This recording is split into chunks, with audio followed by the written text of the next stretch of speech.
Here's the new project car for the channel, guys. 2002 Mitsubishi Lancer. I think it's a CE, not too sure. I'm gonna give you guys a quick tour. This is also the first time that I've looked at this thing properly. First of all, we got some lights that barely fit. At the back here, the boot, it's kind of faded. The main reason why I bought this thing is because of the El Manuel.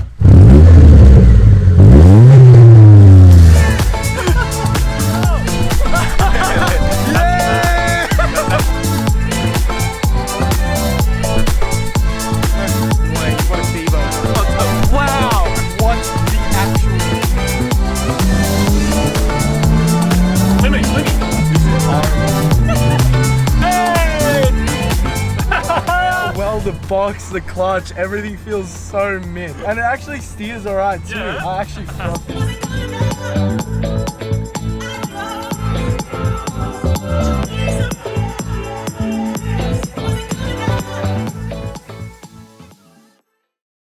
Today's the day, guys, that we turbo this Mitsubishi Lancer with this T28 max pitting rod spoolie boy. This thing's gonna be absolutely awesome. 4G15 turbo, single overhead cam. I don't know if it's gonna hold much boost, but we're gonna get right into it. We're gonna chuck the car in the garage and begin trying to mount this turbo on.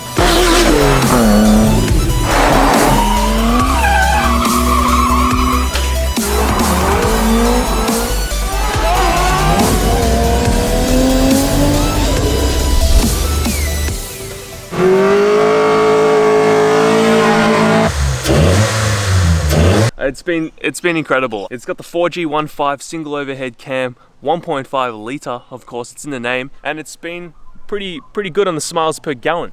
However, it's just incredibly slow. It's a momentum car. You take this thing to the hills and you really got to ream on it to get anywhere. The thing's currently sitting here covered in bird crap, but that's all right. It'll get a refresh over the next few weeks. This, guys, is the turbo that we'll be running. This is a T28 Max Speed & Rods. This is their latest and greatest turbo. Shout out to Max Speed & Rods because these turbos now are absolutely sick and reliable. I know people that have ran these 200, 300 kilowatts and are still running them, no issues. Guys, you can literally get these turbos for like under $500. This one is about 400 bucks, and I believe the lower spec version of this one is about 250. For a reliable setup, come on guys, what the hell? We're gonna bring the Lancer inside the garage. We're gonna start pulling it apart, get right into it, see if we can mount this turbo on somehow, and yeah, turbo the Lancer, guys.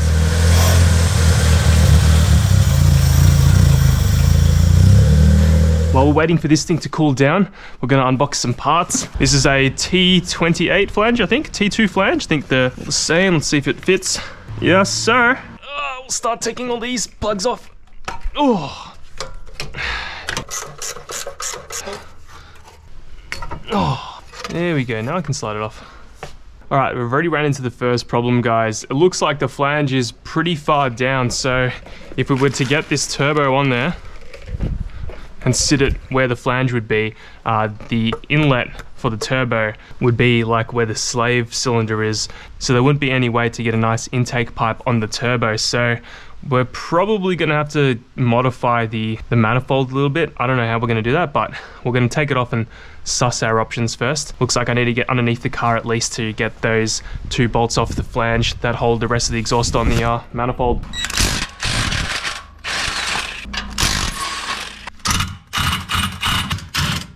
So I'll show you what I mean before I take this off, but if I was to put the turbo on over here, if I was to put it on just there, there wouldn't be enough room in order for me to get a intake pipe on. You probably can't really see it, but it's essentially against the slave cylinder, so the turbo's going to be much higher or much lower, but if we have it much lower, then it's going to be hitting everything that we go over, so it's not going to work. Let's get this manifold off. And bam, there we go. Whoa. Oh wow, that is such a weird manifold. Unfortunately, the ports on this head, as you can see, are like close together, so you can't really run many manifolds. That's interesting as well. Looks like the exhaust gasket is on this little heat shield for the spark plug wires. Look at that. Yeah, I don't know how we're gonna do this, but we'll try to figure it out. I do not know, guys. This is gonna be very hard. Might have to delete AC, which is alright because this AC doesn't even really work. I'm also gonna just quickly remove this fan because we might get a little bit more space if this fan is out of the way. There we go. Fan deleter. Instead of trying to muck up the OEM manifold, what I'm going to do is I'm going to make a log style manifold. And I'm going to be doing that today with the help of... Second Taswegian mechanic, Luca. Yes. So guys, this is Luca, another Tasmanian unlocked. We call Tasmanians Taswegians, and for some weird reason, Taswegians are really good mechanics slash fabricators. Luca was imported over from Tasmania to help me make a log style manifold because I have no experience doing it, and this is how we went. Oh yeah, that's probably best, I reckon. Yeah. Yeah. Dude. Weld it up. So muffler deletes, well, yeah. Cat deletes, all that kind of thing, blast pipes, anything like that, any exhaust work, intercooler, charge piping, that kind of thing. Yeah, get it done. Located in Hobart, Tasmania. Alright, Rex has left and he's left us with the Lancer and the manifold in his garage, and Luca Mechanic about to cut the flange off. Safety first.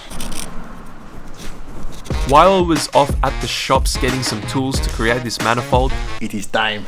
Luca began cutting the manifold.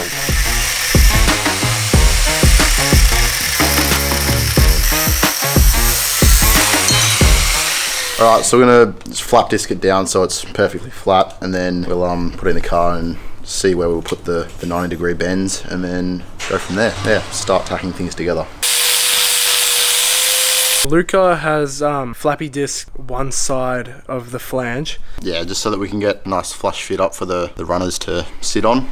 A belt sander would be ideal for this, but that's alright. Like, you can have a look here, so it's nice and smooth and shiny, and then here it's all like notches and yucky stuff. Now we're going to cut the 90-degree bends to just shorten them so that we can tuck it in further in towards the motor. So that's roughly where the turbo is going to sit, and yeah, we'll go from there. Lick the turbo! Ah, tasty! Oh yeah. Looking pretty good.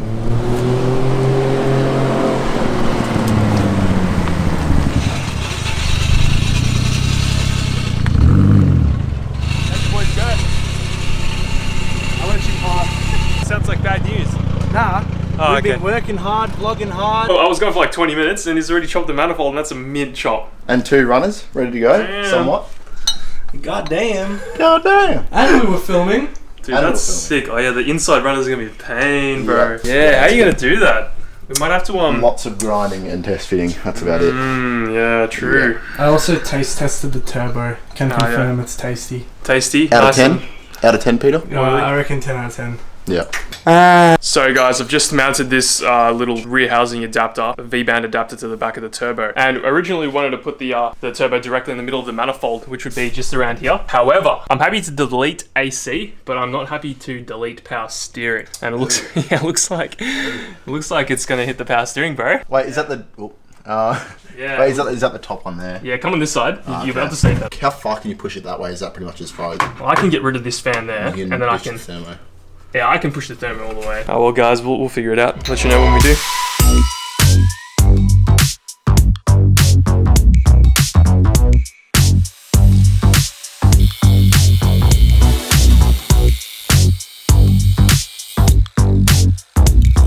Alright, so made some progress on the first inner runner. Fits nicely onto this 90-degree bend as a reference, and then I'll just cut it to length and test it and fit it from there. Make it fit and tack it up, and we're good to go.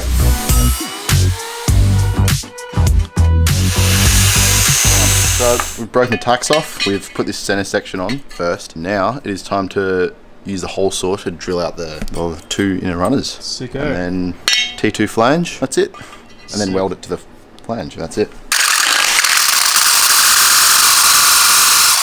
I might put EMS on with this one. Do you have another pair? Nah, it's alright. Probably ones. Oh, there's those ones there. Yep. The face of somebody that cooked their wheel specs. It'll look good.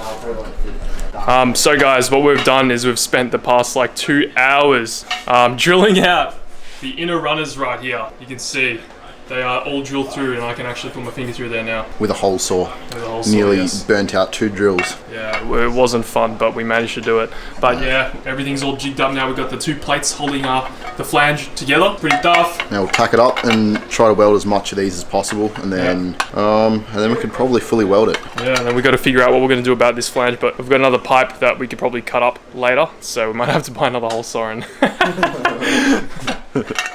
Boom, done. That's going to be hard to get on there. It's gonna be fun. Oh, the joy. Yeah, this is not going to be fun, guys. We're not enjoying this, I'm not going to lie, but it's satisfying work though, for sure, once you get everything done. Once you drill all the holes, once you get everything lined up. Yep. Sure. Alright. Alright.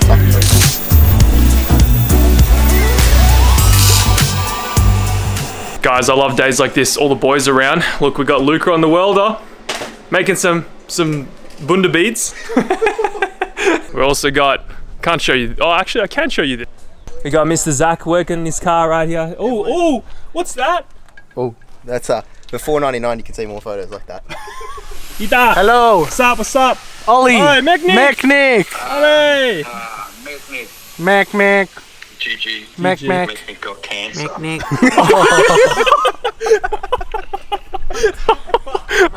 Ollie. Oh, I don't even know if I should include that. Yeah, put that in the video. Do you want me to actually tell them what happened, Ollie? May as well, it'll be funny. Yeah, no it won't.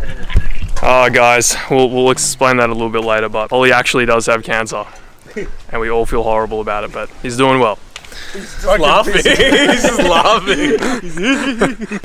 we got Drake here. I haven't seen you on the channel for a while, bro. Where you been? Back to work, sadly. Back to work. Yeah, we've been seeing you driving around near the road near us. No more Christmas holidays. Oh no. That's why you saw him a little bit in our videos, but... Yeah, it sucks, but... Right, come on, you got thousands of people watching. You gotta say something. That's life, you know? You know? We all don't have time like Rexton. Oh, inspiration, here we go. Like, he just like, look at all the boys here. Everyone's his slave. He makes bank off us, man. What do you mean?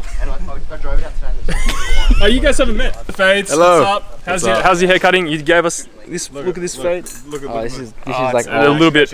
Yeah, they've grown in a little bit. Fresh. This is not an Naki Fades. Who'd you get that done by? This is a Javia Fades. No, sorry. Oh, this is a Naki Fades as well. But Sheesh. I'm a bit overgrown though. A little bit. Look good. We're all due for a Naki Fades. The vibe's pretty cool right now. Everyone's just working on this stuff. We really need a shop, guys. Definitely need a shop. Shop would be ideal. Yeah. Wait, the only thing is, if you buy a shop, Lachlan will just completely move in, and then we'll have to work on the street. He's not wrong. You already know what's gonna happen. He's not wrong. Everyone go buy your e-bikes. Use code REXH and buy stickers. Yeah, come on, you get it. Buy your merch, baby. Buy your merch, baby. Alright, next one. And buy your merch, baby. This guy's grinding away. Ooh, some spicy welds. No spicy colours, unfortunately. Yes, yes, we don't have the right cup here, unfortunately, but we're painting it, that's true, so it doesn't really matter about the colour because we've got to paint it, so yeah. Alright guys, Luca has finished the manifold. This is crazy, bro. This is actually next level. Yep. Good job. Yeah, it's good. Turned out pretty well. Welds aren't the prettiest, but we made it work. There you go, guys. Holy moly. Yeah, we're going to mount the turbo now. Look at that. Oh, wow. That's going to be hot, man. Whoa. Somewhat how it's going to sit. Look at that. That's sick. Yeah, we'll cover up the manifold with some VHT high temp paint to cover up all the boogers. Yeah. I honestly don't think there's much or many boogers at all, bro. It looks good. Oh, it's just all the... Yeah, no, it's good. Yep, looks freaking mad.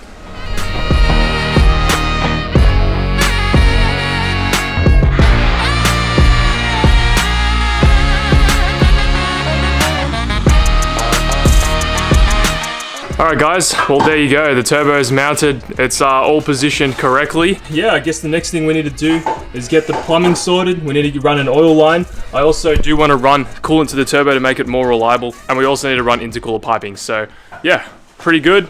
Really happy with the position of it. Stoked. What? Everyone subscribe to RexH. Alright guys, massive shout out to Luca for making me this custom manifold. It looks absolutely sick. Wow. Wow, Dodwa. We have of course this T28 Max Pitting Rods Turbo on there. And they of course also sent us an intercooler kit. We've already unboxed this, but I'll show you again. This is the intercooler that we'll be running. Woo! It's like perfectly sized too. I reckon that'll easily fit in the bumper of this Lancer. So they've even got their little logo right here, Max Pitting Rods. So they've been just upping their quality, guys. And if you want to cop anything from Max Pitting Rods, please go to the description down below and use my discount code. They do coilovers for these cars, I believe. They do coilovers for various cars, and they feel really, really good. So yeah, we're gonna install this intercooler today as well. All right, guys, I reckon, yeah, this will easily fit and slap down in there. That's gonna look sick. Look at that.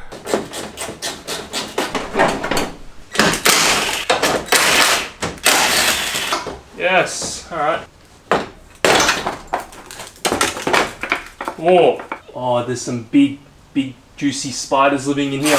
Guys, I wasn't kidding. This bumper's infested. This is like your Black Widow equivalent, guys, in America. This thing is enormous. Oh man, this thing's so big that it can barely move. Oh, Jesus, dude. Oh, that's a redback, all right. She or he, we're all inclusive here.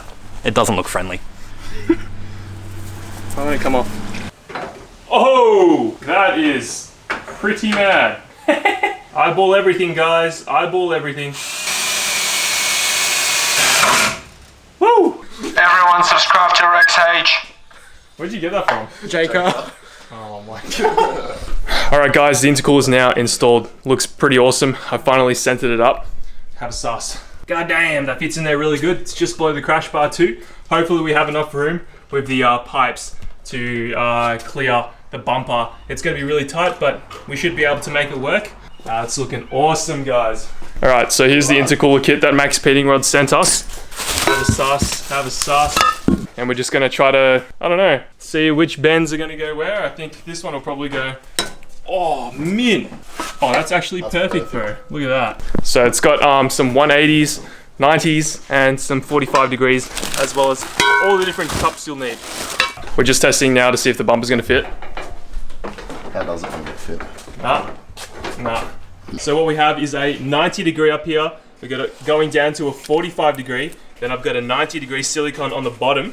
And now we have run into a problem. There's no room here. But this massive little plastic piece right there is the factory airbox. So we're gonna delete that because we don't need that, of course. And we should be able to run like a, what do you call them? 180 degree? Yeah. So we should be able to run this 180 degree that the kit includes. So that should go roughly around there, and we might need to extend it with some straights, and that should be pretty good. But overall, looking really good. Have sus. Stoked, guys. I'll update you after I remove that airbox.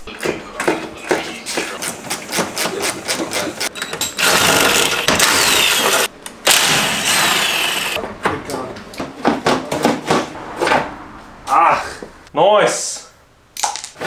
There we go. Oh my god.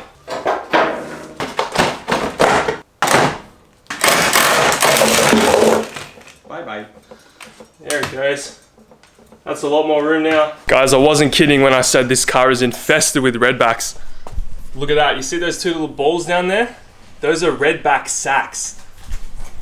That's the dangerous stuff. Yuck, and there's like a bunch of like dead insects everywhere. I'm so hot. Holy. Leak the camera. Neck. I'm dying. No. Neck Mick. Someone commented neck Mick. Neck Mick. Neck Mick. Oh.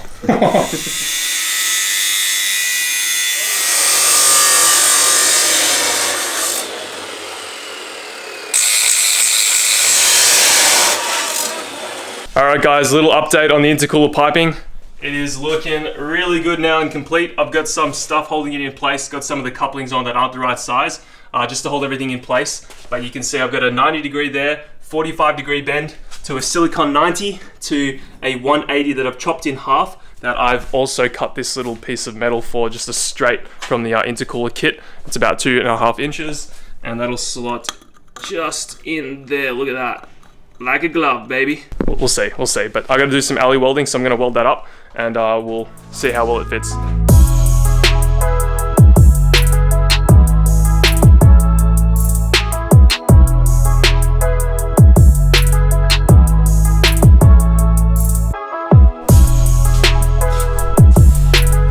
What she want? Bing chilling.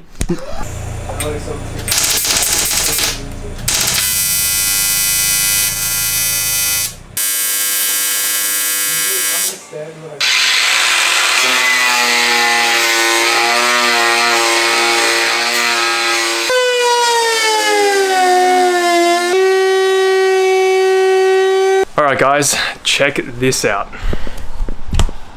Hot diggity damn. Look at that.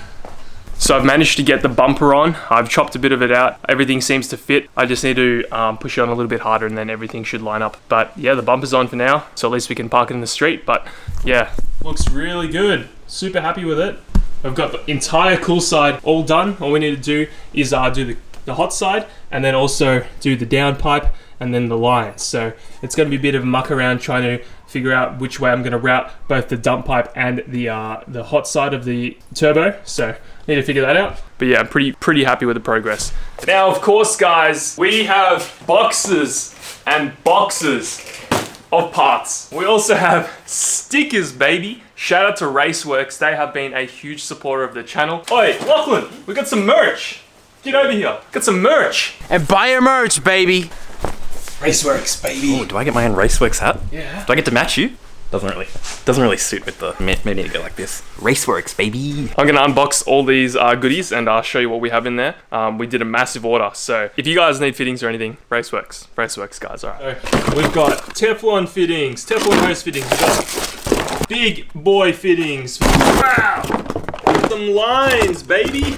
Braided stainless. Look at that. Guys, we got so much stuff. We've even got, all the black couplings that we're going to be using for the intercooler. Have a sus. The Max Penny Rods couplings would have been just fine, but obviously we want to be running some stealthy looking couplings. So that's why we're going with the Raceworks ones, and also these are of a little bit better quality. You can see the burst pressure here is 348 PSI. So these couplings don't expand under massive boost, but we won't be running crazy boost anyway, as we'll be only running like maximum 10 PSI, as the rods in this engine are probably going to blow and bend, and we'll be getting a knock on the door from Rodney. But so what we're going to probably do first is replace all the couplings, run black couplings, and go from there, because I think it's going to make the entire car look a lot better.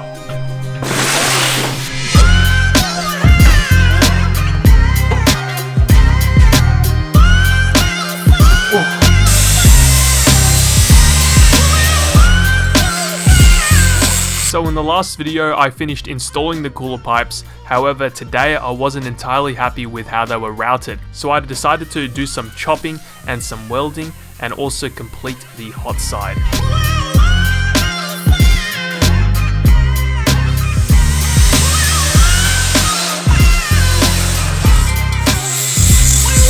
I was looking at the tape measure to pick it up, right? I noticed all these little speckles down there. Remember in the last video how there was like a massive redback spider? The redbacks had babies. Oh, get your phone torch out. Bro, there's so many there. Dude! Oh my god! Redbacks though, or they're huntsmans? That's definitely redbacks, bro.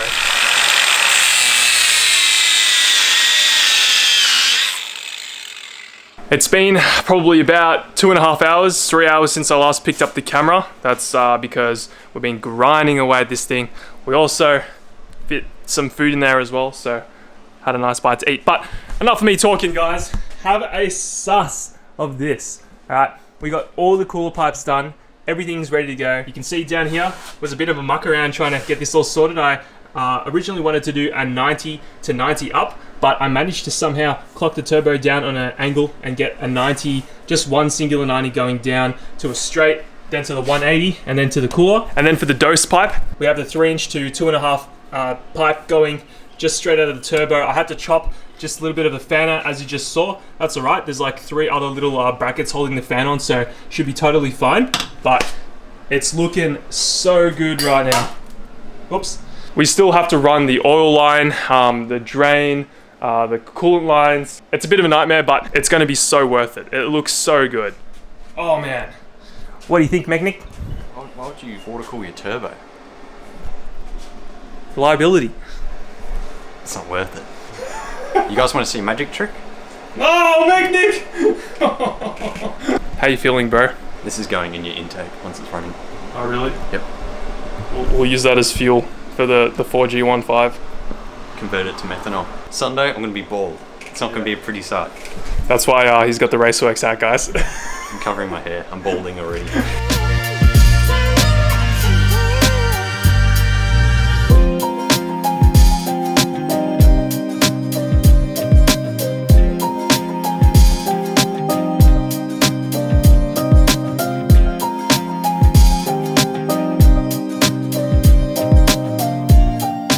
So apparently the shorter the pipe, the better the dose, according to the mechanic. So we have shortened the dose pipe down ever so slightly, just a little bit further, a little bit closer towards the turbo, sorry. As you can see, we just chopped it up a little bit, and then we should be able to fit a little pod filter there, which I've got on the way. So there should be enough clearance there. It'll probably be pushing against these radiator pipes, but we should be okay. All right, guys, it's the next day now. Alex is on the welder just practicing some welds because he wants to become a fabricator. I'm gonna start working on the Lancer now. Unfortunately, the front housing isn't moving that easily. All right, we've taken a bunch of the turbo apart. We're just going to use a mallet to try and move this compressor housing. Hopefully it moves. Oh, that sounds like it's gonna freaking crack. Why wouldn't it rotate? Oh, there we go. Oh, there we go. Mad. Oh, there is like red Loctite in there. Got the compressor housing off, and there's the compressor wheel. Have a sus. Ugh. Had to just hammer it down a little bit, and then it just fell apart, which is mad. All right, guys, we've almost got the turbo clocked correctly. I'm having a little bit of difficulty because of all that red Loctite that's in there. It's preventing me from swiveling the turbo even though the bolts are loose right now. So what I'm gonna do is I'm gonna mark where is straight against the oil feed. So you can see right there how the oil feed's sort of like, if I put the pen like that, you can see it's like pointing on an angle towards the front of the car. I want it to be directly up. So I'm just gonna do a little mark on the rear housing, and then that's where the oil feed is gonna go. We want it to be pointing directly up. So I'm gonna have to take this all apart and go from there. But yeah, close to doing that, guys. Bit boring, but it is what it is. Gotta do that. All right, guys, we've got the turbo now clocked, and we're gonna start putting some fittings on. So I got this fitting from eBay, Mamba fitting. It's a -10 fitting that will go on the bottom of this turbo for the oil drain. Fittings can be extremely intimidating if you've never done fittings for a turbo before. I suggest doing a lot of research and try to find really good fittings, because if you cheap out on fittings, you will have problems. So I've used this before. I actually used these fittings on the Barra turbo. Look at that, there you go. So fits perfectly, and it comes with included hardware. Whoop, and a paper gasket, so that should just go on like that, and bam, -10 baby. So we're now going to put a fitting onto this fitting here. So fittingception, guys. But basically, yeah, this is a Mamba fitting down here. We're using Raceworks for every other line that we have. I've got myself a -10 45-degree AN line right here, and that should just screw on straight to this. So you can see how satisfying this stuff is. This will go into a braided stainless hose right here. So I've opted for a rubber hose because we don't really need PTFE for an oil drain. So that will just be at the bottom there, and that will go to the oil drain. -10 fittings should be sweet. Look how satisfying that is, baby. Oh, Better than sex. yeah. Oh, on my hands. All right, guys, we're about to get the sump off. I'm having so much fun. Oh, I'm not gonna lie, guys, I forgot one bolt and I almost absolutely wrecked the sump. It's not letting me take it out the baffle. Oh, there we go. Oh, it's mint. There's actually no problems down here. No metal? No. Alright, gotcha. I'm coming out. I realized I didn't explain this part well, but we needed to take the oil sump off in order to weld a fitting onto it for the oil drain. You can see right here I'm cleaning it up because you need this thing absolutely spotless in order for the RTV liquid to stick. And once you got it clean, you can do some welding, baby. Alright guys, there's no going back now. Just drilled the first hole for this baddie over here, AN-10. That's gonna go right there, so.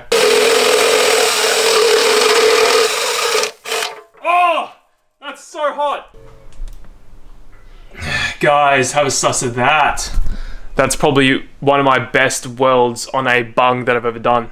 Have a look at that. That's it's got some decent color for the gas that we were using and the cups that we have. I just wanted to show you this before I chuck some paint on there. Look at that. Not bad. Alright guys, we have done basically everything for the oil drain. We're just finishing off the line now. We've got the sump installed. Have a suss of that, guys. You can see we have the dash 10 fitting all welded up nicely and the oil pan resealed. And I've just started on this AN10 drain line right here. As you can see, we've got a 45-degree fitting and we're going to run it down to a 90-degree fitting on that bung down there. So I'll just show you. I've got the fitting right here. This is the 90-degree fitting. Look at that. It goes on mint. So we're going to do some cutting, some measuring, and then run our oil drain, and then we should be good to go. All right, we've just created this line, guys. This is our drain line. It's a bit peculiar in terms of angles, but we needed to be able to bend out of the way of where the dump pipe's going to be. I'm going to install this. I'm going to show you, but have a suss. Look at that. Looks like I just went to a shop and bought this. That's how good Raceworks fittings are, guys. And there you go, guys. There's the oil drain all installed now. 45-degree to a braided stainless rubber line all the way down to the oil pan right here. Dash 10 fittings. Yeah, looks pretty damn hot. I'm pretty happy with that. All we need to do now is run the oil feed. You see that, guys? You see that little plastic clip just there? That is your oil pressure sender. We're going to disconnect that little line, take that fitting out of the block, and see how we go from there. So now we need an oil feed for the turbo in order for the turbo to have some lubrication. And the only way to get oil is from the block, of course. Now there's no open holes on the block for obvious reasons. So what we do is we put a T-piece in that oil pressure sender switch so that we can have one running to the oil pressure sender and also a feed line to the turbo. There is really not a lot of room here. It's just behind the alternator. It's really difficult to get your hand into, and you need a 26mm extended socket, long socket. This was not fun at all, guys. Alright guys, next day now. We're going to pretty much put all the stuff back together, so gaskets on and all that on the turbo. We're going to get the gasket from the manifold to the block on. We also ran the oil feed line, so I'm going to quickly show you that with this torch down here. You can see we've teed off the oil feed from the oil pressure switch. So that's all sorted and ready to go. So we've disconnected the distributor, which apparently has a crank angle sensor, according to the Oli mechanic. Or cam sensor. Cam sensor. So yeah, we're gonna, let this thing get some oil into it and then start it up.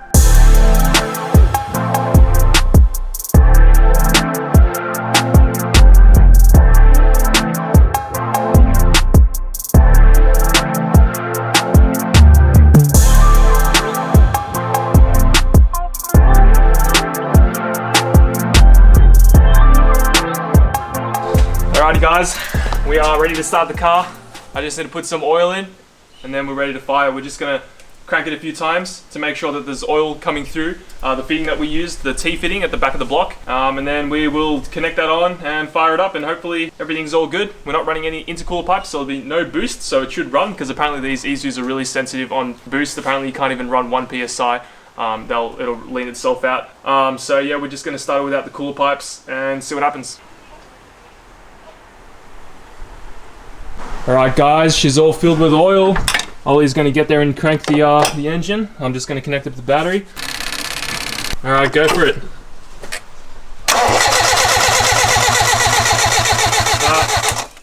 The battery's going to kill itself.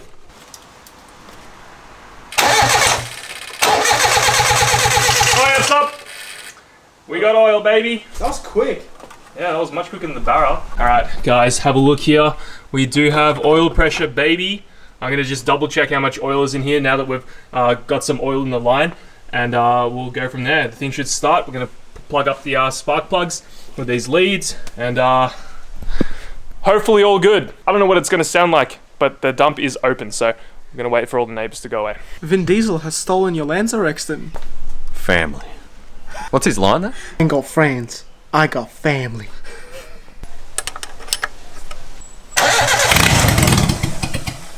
Oh. it's not wanting to fly.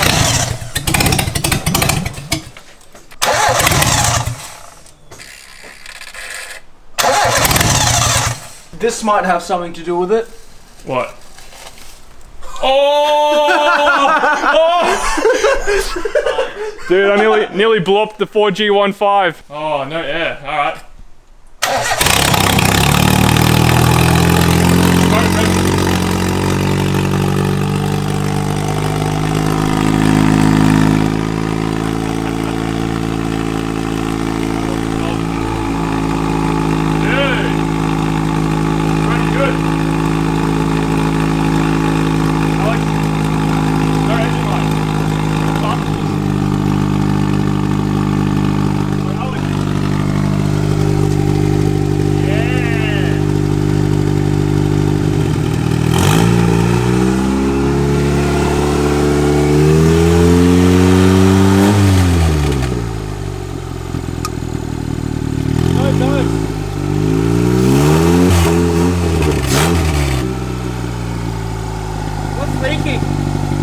Something leaking. Look at the ground.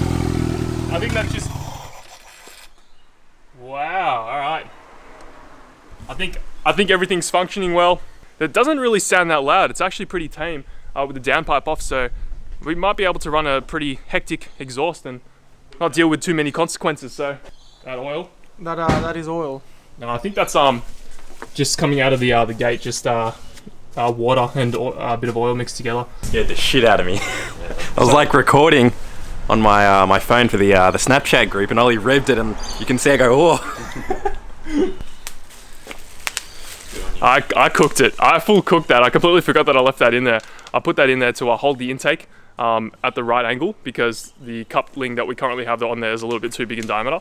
Dude, that could have been bad. Thank God it didn't start. If it started then, we would have had big problems. That was so dumb. Would have joined Mike Lake with a cracked block.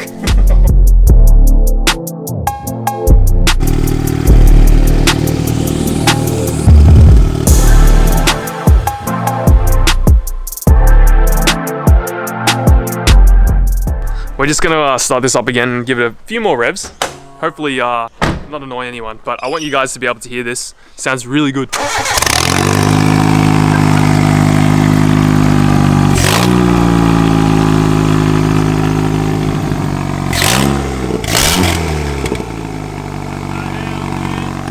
That sounds funny as. So guys, when you're installing a turbo on a car that isn't supposed to have a turbo, you have to run some custom lines. Now I've already shown you in the previous videos how to run an oil feed and oil drain, and you can, turbo a car with just oil. You can just run oil lines to the turbo and have no problems, but if you want to go through the next step of making your max speeding rod spoolie boy reliable, you should probably water cool it. So the first thing that you're going to need to do if you want to run water lines to your turbo is you need to find a way to source it from the engine. And luckily on these 4G15s, we have coolant going to the throttle body. And what we have done is we have chopped that line in half, and we've ran two custom lines from where the water comes out and from where the water goes to the throttle body. Alright, I'm going to take it one step further for you guys. What I'm going to do is, I am going to make, you see this lovely diagram that I've drawn? This is, hang on, let me label some stuff. So there's your throttle body. This is your engine, your 4G15 or whatever other engine. This is your coolant lines, and you can see I've already got them labeled. This one is the inline, and that one is the outline. So what you're going to do is, oh hang on, I need to make the turbo. How do I do this? Tough. That's your turbo. So what we're going to do is we're going to splice into the throttle body inline. So we're going to chop this one in half. In fact, we're going to completely get rid of these lines, and we're going to run some new lines. So we're going to run a line coming off the engine out / in line to the throttle body, so just like that, if that makes sense. And we're gonna make that go all the way to the turbo, and then the turbo is gonna have the coolant outline go to where the throttle body inline is, like that. So boom, splicing into the throttle body line. Yeah, hope that makes sense. Sick diagram. Please, this was so much effort. Like and subscribe.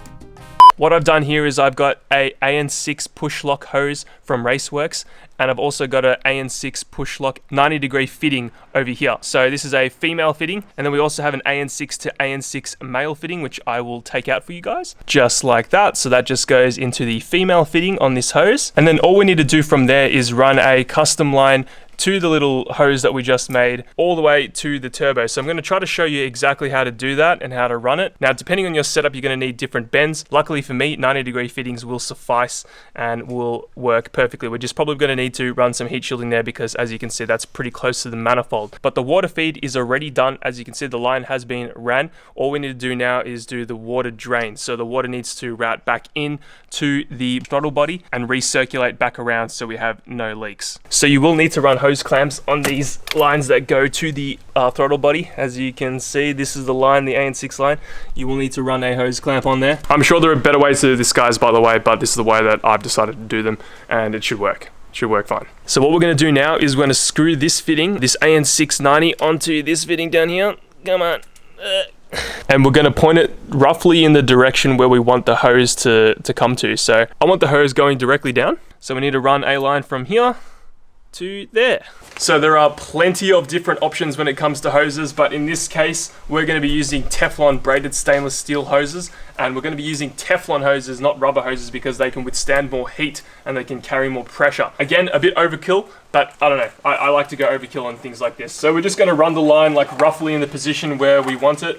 Yeah, that seems about right. So now that you've got your line all sorted and measured up, I like to wrap a piece of tape around where I want to chop it, and we're going to chop it directly in the middle so the metal doesn't fray too much and we can't slip the fitting on. You'll see in a sec, but you want to make sure that you tape up where you're going to cut. So this is how the fitting comes, just like this. You're going to remove the bottom portion of it. Make sure you don't lose the little golden olive that's in there. And then you are going to get this piece and you're going to slip it on. I'm going to try to do this. There you go. And now you can remove the tape once you've slipped the fitting on. All right, so now that you've got the bottom fitting on, you want to slip this little olive on, and you want to make sure that goes over the Teflon right here. So you're gonna have to push it down a little bit. Just be careful not to prick yourself. And what I like to do is just use the other side of a screwdriver to hammer it down. Remember, this is a Teflon fitting for a Teflon hose. You can't use rubber fittings on Teflon hoses. So once you have that metal fitting on, just like that, you want to lubricate the fitting that goes inside the hose. So go lock on here, and you want to press this fitting into the hose, and it should slip in pretty easily. If it doesn't, then you might be fraying the inside or you're not using enough lube. Now I have that olive piece pressed up against the fitting, won't go any further. Now we're going to slip this fitting up, the bottom fitting, and we're going to turn it in to the threads right there. And you're going to need some tools, but basically you just keep tightening until it stops, and then that's your fitting attached to your line. And there you go, guys. I've got the other fitting on the other side too, just a 90-degree Teflon. Unfortunately, I couldn't get a stainless version of this fitting right here, but it should work exactly the same, and it's also installed exactly the same as this one. Literally has an olive inside there, and you just tighten it down. There we go, custom line, baby.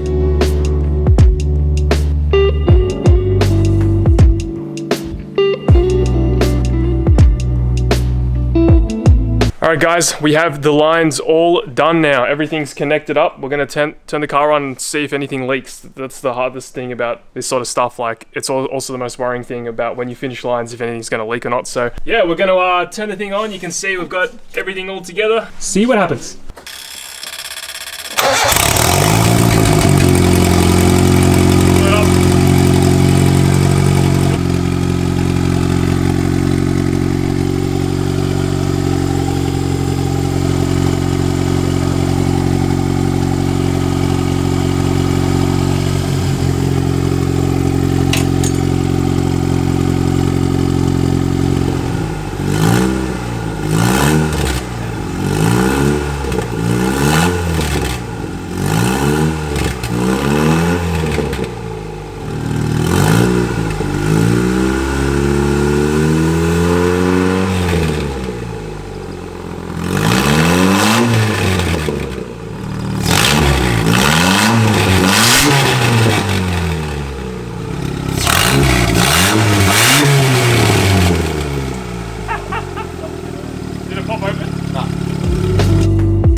So I just spent a bit of time unboxing all these parts that we've been waiting for over the past week. We've been waiting for all this 2.5-inch steel so we could pretty much get the exhaust sorted, and we finally have it, and it's looking pretty cool. So we've got 3 meters of straight 2.5-inch stainless tube, which is probably too much, but just in case we run out or mess up, we've got heaps of that there. We've also got ourselves a 2.5-inch resonator, 2.5-inch everything. We've got some V-bands. I've got a bunch more of these still in their boxes. We have a flex joint so we can have some movement in the exhaust and not crack anything. And of course, we've got our pie cuts. Look at that. So we're going to be doing some pie cuts. I don't know how these are going to turn out, but basically these are going to come off the dump because there is really not that much room. So we're going to try get this all cut down to size and basically have the exhaust sort of wrap around underneath there down through that little gap there. So it's not going to be easy. This is probably going to be very difficult, so we'll see how we go. I'm just going to get right into it, start chopping stuff up, and sort of update you as I go, I guess. On the back of the turbo to adapt a 2.5-inch pipe, I've got this little adapter piece that I bought, or this rear housing piece that I bought off eBay. Got it for about 40 bucks. The flange isn't perfectly flat. I'm hoping that when we tighten these bolts down, they get flat, but we're not going to use this V-band that's on there because it's just sticking out, protruding too much. What we're going to do is we're going to chop the welds right there, and we're going to start welding our pie cuts on. So we'll see how we go. Safety #1 priority, guys.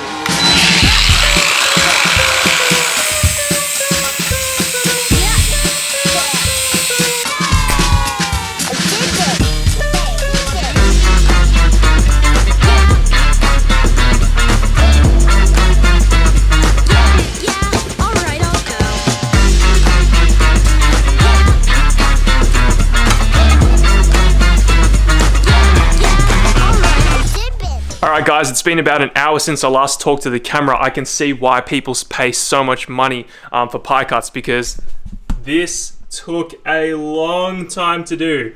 But that's the beauty of pie cuts. We can get it routed exactly the way that we want it to be routed, and you can see we've got it coming out on a sort of little bend there, and then a 90-degree bend down there. I didn't use pie cuts for this. I've actually got another 90, but I'm super happy with how this looks. I mucked up a little bit because the metal is a little bit different on the 90 compared to the pie cuts, but it's looking absolutely sick. All we need to do now is route like a straight going down to the middle of the sump, because there's a little hump in the middle of the sump in order to fit the rest of the exhaust. But how sick does that look? Honestly, putting too much effort into this build.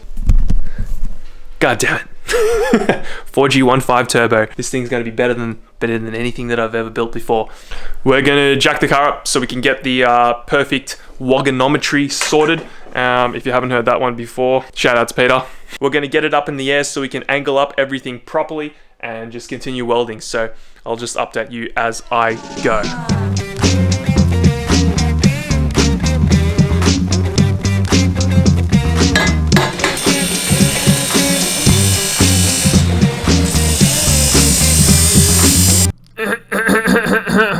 Well, hello guys. Hello. I know. You guys seem to have really enjoyed the paint description describing. So yeah, that totally makes sense. We're gonna make this as quick as possible. This is the rear housing on the turbo. Yeah. So we'll do one of these. So oh no, that's not a circle. Yeah, this looks more like a turbo now. Look at that. Looks more like Peppa Pig. Yep. So the exhaust basically goes around like this. Oh no, like this. It also then goes like that, and then it goes, pretend this is like straight down the car. So yeah, that's what we're doing right now. So we've got the pie cuts here, right? The pie cuts right there, got the bend right there, and then we got the straight line just there. So we need to figure out a way to make sure this clears all the intercooler pipes, because the intercooler pipes are like, you know, all in the way, and they're causing a lot of problems because I have a top mount on a Lancer. So yeah, we're just gonna wing it.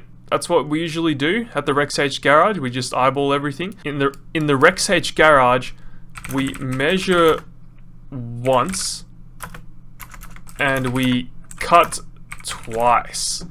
You see that, guys? Measure once, cut twice. Let's continue. Hope you enjoyed.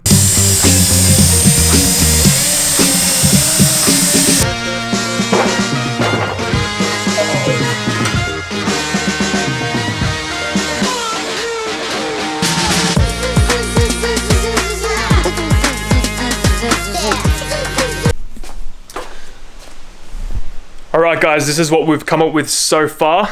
Have a suss of this. It's still cooling down, but there is our downpipe all sorted. It's a little bit of a complex downpipe. Unfortunately, my cutter doesn't cut entirely straight, so ideally I'd have like a V-band right in the middle here, so you know everything is all easy to take off and all that. But the V-band being down there isn't going to be too bad. So yeah, we've got everything all welded up. It's looking pretty good. I'm pretty happy with these welds, guys. Not bad, not bad. I'm going to chuck this on now to show you what it looks like and where it routes, and then we might do some more. I don't know, but it's getting late, so this has already taken me like 2 to 3 hours. Honestly, it's crazy how long it takes to make shit like this, but let's get it on. Damn guys, look at this downpipe, baby. Far out, I'm happy with this. God damn. So, as you can see, bends around here, then does a 90 straight down, and then sort of actually a bit more of a 90, and it goes on an angle, which goes just down over here, as you can see, all the way straight down to a V-band flange, baby. So, hopefully, I don't know if you can see me. Yeah, we can get that a little pipe on and a flex pipe, and then should be good to go. But yeah, guys, look at that. RexH Fab, baby. Dang, that looks good. I kind of want to hear what it sounds like finally with the dump on, with like a 2.5 inch pipe. So I'm going to turn the car on and we'll see what it sounds like.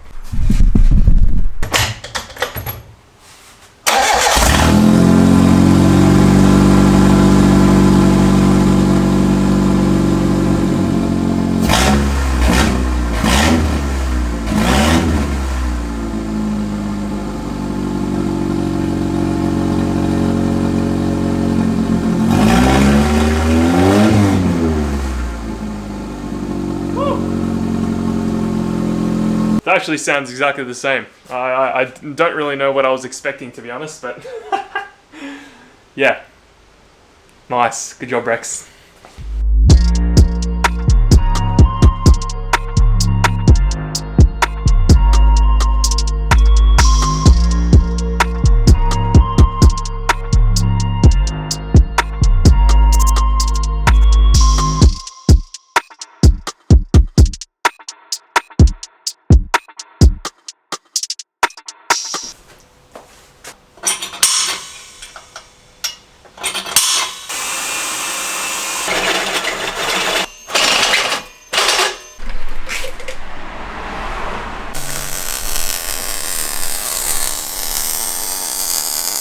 Literally point and shoot now, kids. So easy.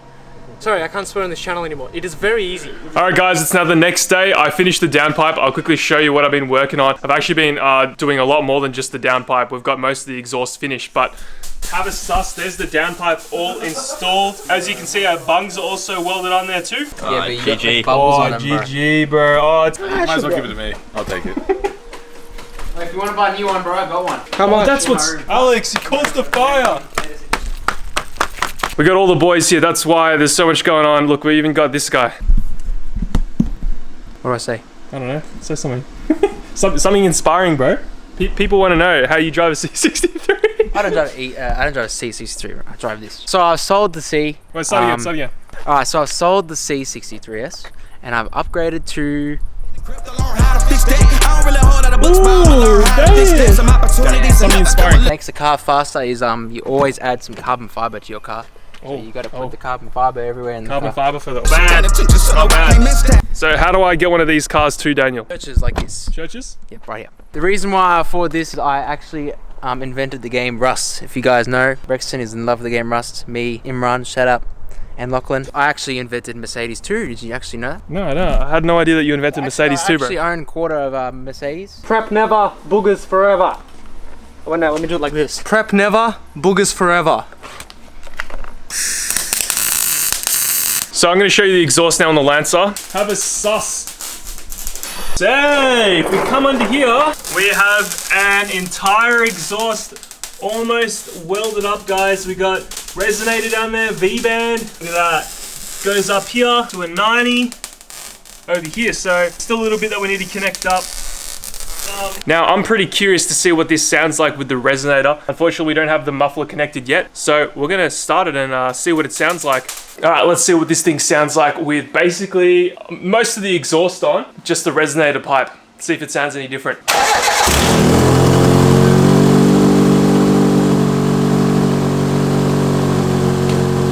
Doesn't really sound that much different, to be honest, but I'll give it a few revs for you guys.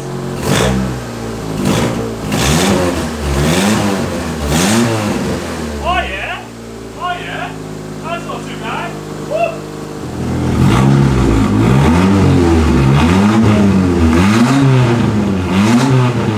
That sounds so good.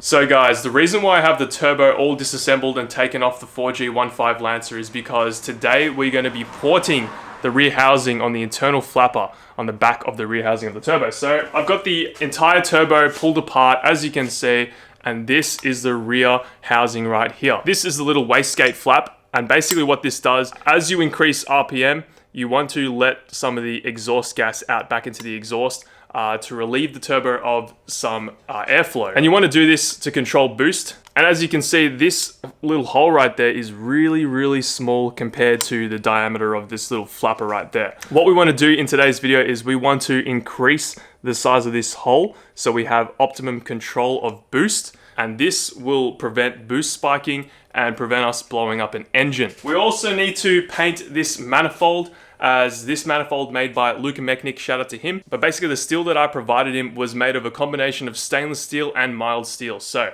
the mild steel is gonna rust. So in order to prevent that, we're gonna be painting this manifold. I've got some paint somewhere. We have some high temp exhaust paint. And to port that internal gate, we also have a die grinder and a die grinder bit, which is over there, which I'll show you in a little bit.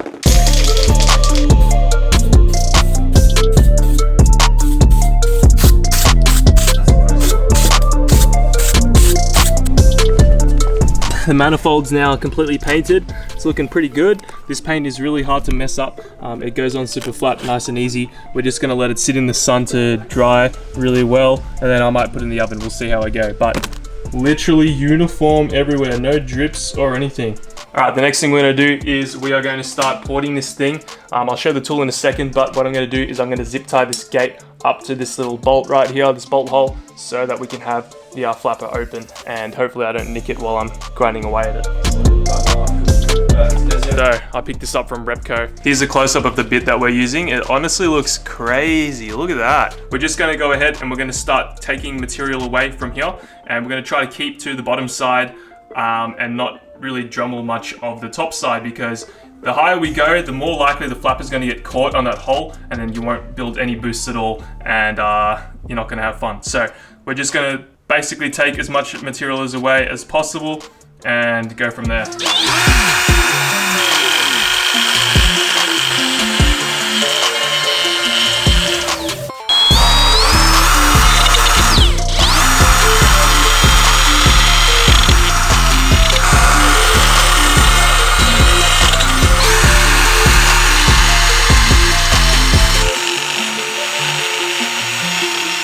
So guys, this is the result of grinding away for like the past 20 or 30 minutes or so, and I think I did a pretty good job. I did unfortunately nick the flapper a little bit, but everything still seems like it's sealing. I'm testing it with the lights off in the garage. And I have a light behind the flapper, as you can see. Let me just turn this, focus this. So you can see I've got a light behind there, and when I close it, you cannot see the light coming through at all. So I think that it should seal totally fine, but you can see if we slightly open it, there's a little bit of light that comes through. So you can kind of see where I nicked the flapper a few times. I know that's not ideal, but I think it should seal. And if it doesn't seal, then I'll find out about it later. We probably won't build any boost. But yeah, you can see there is a significant difference in the size of the hole right here. I've ported it out to about 1 millimeter to the edge. So we're really close to the edge right here. Luckily it still seals. We're now going to put the rest of the turbo back together and try to fit the actuator in a different spot. We have to make a custom bracket for it because we've rotated the turbo housing to a position that it doesn't really want to be in. So I have to make some custom brackets on the front housing of this turbo as well. So I'll run you through that when I do that. But yeah, we're done with the porting, which is mad. So I can cross that off the list, as well as painting the rear manifold off.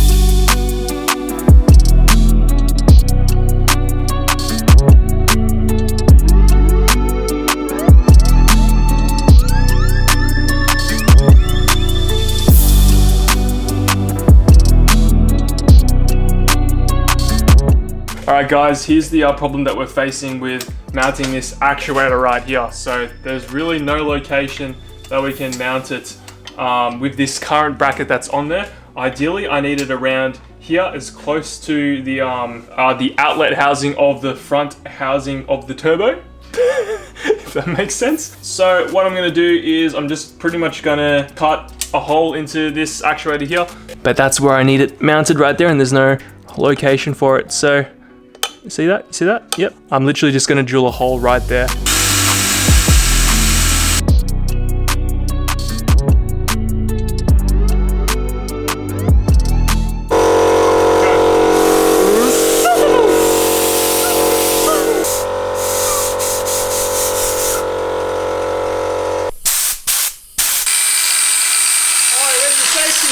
Alright, I want to show you guys what we're dealing with right now. So I've got the actuator on, and I've got a spare 45-degree 10AN fitting connected to the oil drain, as you can see, and I've also got it all connected up. So if we, oh yeah, can't do this with one hand. There's barely any clearance between the actuator rod and the oil drain fitting, so we are literally mils away from touching, but clearance is clearance, am I right? So I'll quickly show you. I don't know.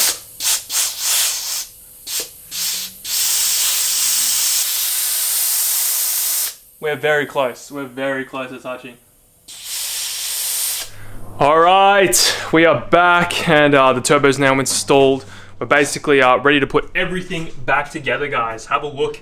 Actually looks really good with a painted manifold. Much cleaner, actually, so I'm really happy with that. The clearance with the actuator as well is nuts. It's pressing against the thermo fan shroud. Luckily, we got a clearance there for the fan to move, but damn, it is close. So we're just gonna start putting everything basically back together and see what we can do from there. But yeah, we have so much more work to do now. And just like that, guys, we are done installing absolutely everything. Everything's back together. This time, so it looks the same as last time, but this time everything's back together with gaskets and everything is tightened down correctly. So everything is, yeah, everything's ready to go. All the lines are tight. We had to reroute this water line that we made originally because the turbo sits a little bit different with the actuator down there. But yeah, we're gonna turn this thing on and see what it sounds like without any exhaust leaks just going through a res. We should actually get some spool now because the gate is properly shut, and also all the bolts at the front housing are in and tight. So yeah, it looks very similar to before, but yeah, it's got the paint on there now. We're probably just gonna start it for a bit and yeah, just bleed the system, I guess. Stop. Keep doing that. Stop, stop. Yeah, it's coming out sick. Yep. Oh. Ah. Did I get that on camera? Okay. Oh, wow. It's so much quieter. Dude, it's so much quieter. I put in every bump. Look. There we go. I didn't hear any noise. No, you can hear it. Listen, listen. Oh, turbo spool. Yeah. It's actually spooling pretty hard as well.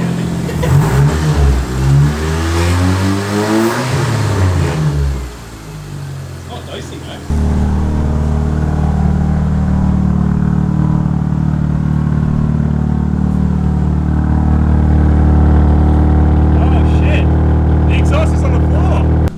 It's pretty tough. You can kind of hear the turbo like whistle from back here, like kinda. It's so quiet. It's actually so quiet, which is kind of good because on idle I want this thing to be sort of sleeper. I've actually ordered a pretty big muffler. It's still a straight through muffler and it should be here soon. So we should be yeah, we should have a full exhaust soon and start dosing. But it'll be tough.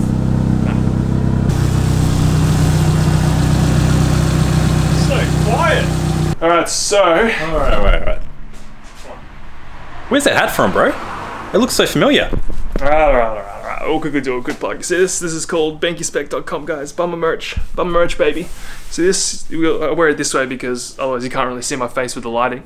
But yeah, we got some AEVAG merch right there. We got AEVAG merch right there. We also got bankyspec.com. Just head over to the website and cop as much stuff as possible if you want. Yeah, that's about it.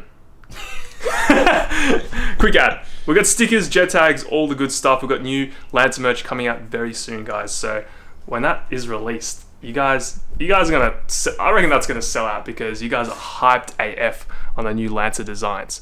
Anyway, guys, basically we are ready to at least take it for one test drive because I haven't driven this car at least 100 meters since I started doing all this stuff. So everything's basically hooked up, ready to go. Gaskets are on. I just wanted to see if everything's okay. I know that we shouldn't really push it because nothing's hooked up. Yeah, we're going to take it for a little bit of a test drive because it's actually not that loud, and we're going to see if we can get any noises from the turbo. But again, I'm not going to push it because we don't have the intercooler pipes all hooked up, and the wastegate won't actually open, so we could potentially overspin the turbo, apparently. So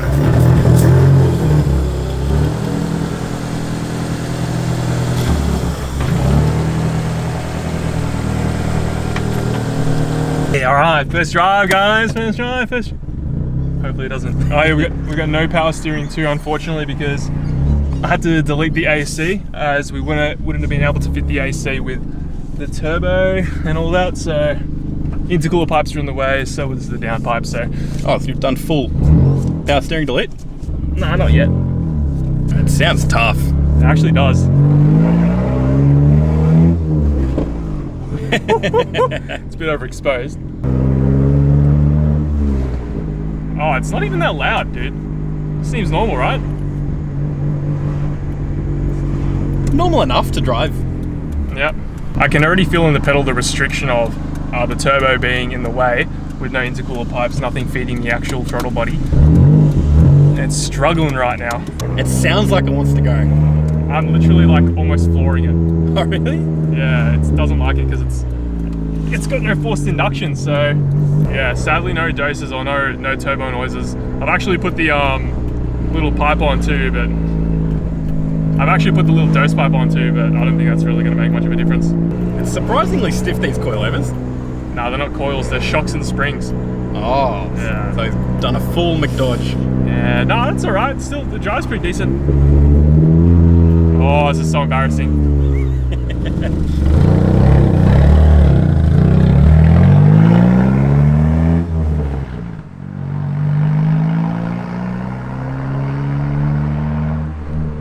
Man, it is surprisingly tough for a little nugget. I miss my old Lancer.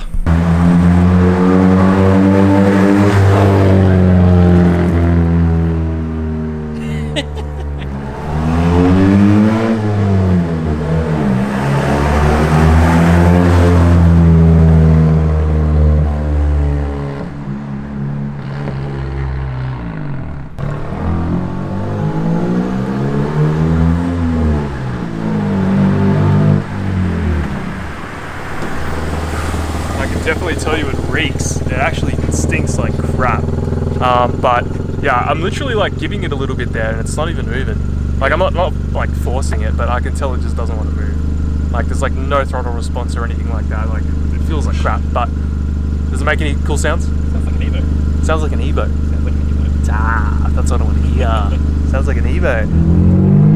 I'm sorry, neighbors. I'm sorry. Need to move out ASAP. so I can start off with a fresh new set of neighbours. The Barra's a lot louder than this. Yeah. Oh, really? Oh, yeah.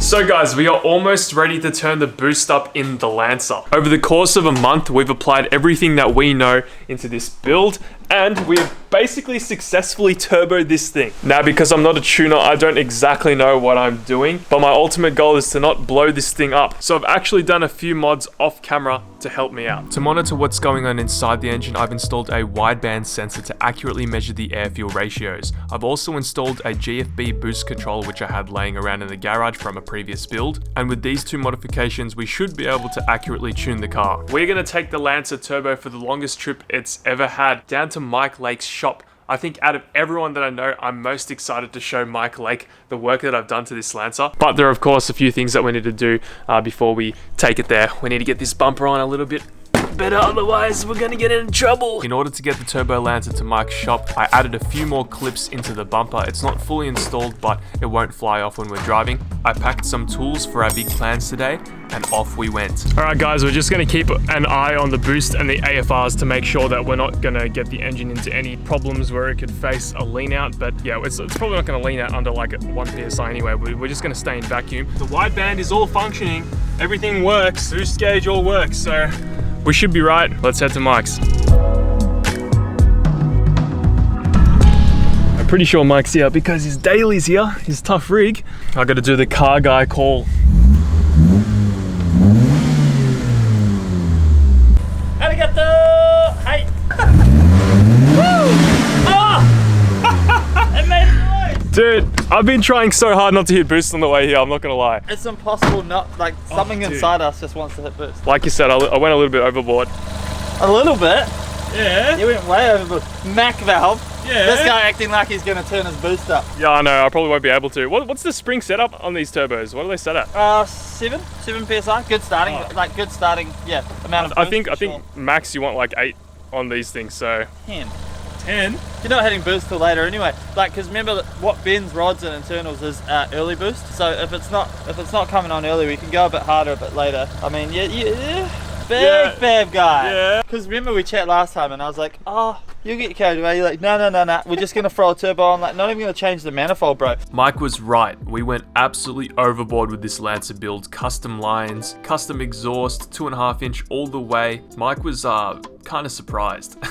And then I had my mate Luca come around and make me a custom manifold, which is actually pretty good. Yeah. Now, as you guys know, Mike Lake also has a CE Lancer, but a 1.8 litre variant. He turboed his one and made 160 kilowatts, but unfortunately it was stolen. I was told the Fivo had been stolen. Yep, you heard correctly. Unfortunately, last Friday the Fivo was stolen. Got a call from the cops. After reviewing Mike's car in the hills, I could understand completely why he loved the car so much. He bought it as a YouTube build just to make some content, but he fell in love with it. Unfortunately, it was taken, but luckily Mike is an optimistic guy and he is going to do something insane. So it turns out they stole it, thrashed it, but it had a dud fuel pump in it. And so that when they were thrashing it, they just smashed the block to pieces. I'll show you guys over here. No! Look at it, dude. Look how, like... Dude, no! It's insane how much damage it did. Holy I know. And it's got another hole like through the... Look, I was like gutted for about 5 minutes. And then I'm a bit of a positive person, so I was like, all right, sweet, what can we do? We've got to move on. And I was like, well, we can upgrade now. But it's like, you know, I got the car back. And so we decided we're going to do a bit of a different conversion on it. We're rear-wheel drive Nissan CA18 DT swapping it. What the hell? Oh, it's already still in there. I just watched your previous video too. Dude, I sent it in and I love like coming into the shop and seeing this. It looks so strange, eh? Dude, how are you gonna like get the rack to work and all that? So that's all disappearing. We're gonna put a full S13 front in it. After catching up with Mike, we packed my tools and we headed to the Wreckers, which is like 5 minutes away from Mike's shop, because we want to turn the boost up, and more boost means more fuel. So the plan today is to go get some injectors from the Wreckers. Mike's been kind enough to be able to help me today. What do you reckon? 200, 300cc? We'll get a couple, I think. We'll get the 250s out of the 4G93. Yep. And then we'll come back for the main event. The main event for the Lancer. Yeah, I'm keen. It's gonna be good. Alright guys, we're here at the Wreckers. The one and only Imlocks, whatever you want to call it. Imlocks. Did you get the gun? Yeah, I got the gun. It's in my bag. Yep. Recognition. $2 entry, and we've got most cars here, and it's the best place because the Lancers are at the front. How good is that? They're literally right there, so we don't even need to walk far. Usually when I go here, I'm coming for the Falcons and stuff, and I got to walk all the way to the bottom right corner. So they know we're going to be here a lot, so they put them close for us. All right, guys, we're looking for what? One of your Lancers? I guess so. I think they come in mine too. So yeah, we're looking for 4G93. We'll do a bit of Googling. I reckon we'll suss out some other injectors as well and see if there's any other like different sizes, so that we can save ourselves another trip. Yep. Maybe get a couple of sets within the range of like 250, 300cc. I reckon is what we're after. What were you running in yours? How big were they? They're 550s, but because like essentially it's a 1.8. Yeah, well, not just that. Remember that the ECU is tunable, so it doesn't matter. You could run any size injectors really, because it'll churn the fuel out. But we don't have that option. Pretty sure, yeah. It's got the headers. Vectors, yeah. Damn. All right, guys. Mike and I are gonna get to work. Yellow injectors. Yellow. What, is that the right one? I guess so. Fuck. Never. It's supposed to be way smoother, Mike. It's never smooth. Why do I always fuck under pressure? Oh, look at that. Look at that. Yeah, we're definitely chucking that rail away. They'll charge us for that. Oh yeah, no, they'll charge you for everything here. No, dude, that's why you can't pull motors here, man. They make bank. Rusty. Nice. 240 cc's so of glory. Yeah, I know. So good, huh? The best thing about these as well, like WRX injectors, same. So like, yeah, I was running STI WRX injectors for 550cc blue top. These are 240cc, but these are going to be beautiful for your... They literally just plug straight in, right? Yeah, it's plug straight in. So good. No I love Lancers, bro. Yeah, I know. Lego. Alright guys, we're also grabbing some tyres, alright? I know it seems a little bit sus, but... Like, hidden gem about this place is they do like $30 tyres. So if you're like a drifter or like to do stuff on the street, you shouldn't. Or in Mexico or whatever. Come here, grab your tyres. So like, we need 195 50 15s, so as you can see, here's some 195 50 15s, but like nearly brand new. Yeah, they look good, man. $30 They each. literally can't even see the tread indicator. Look at that. So we'll grab, Damn. see if we can find another two. Yep. And that we ever see the tyres. And usually, obviously, they would cost, you know, 70, 80 bucks. So yeah. Shout out Autobahn. Yep, we're here at Autobahn. We've got some spark plugs, some valve stem things. BKR7E, always. The best. The Valve best. stems. We're putting some new wheels on today, man. It's going to be so good. Yep.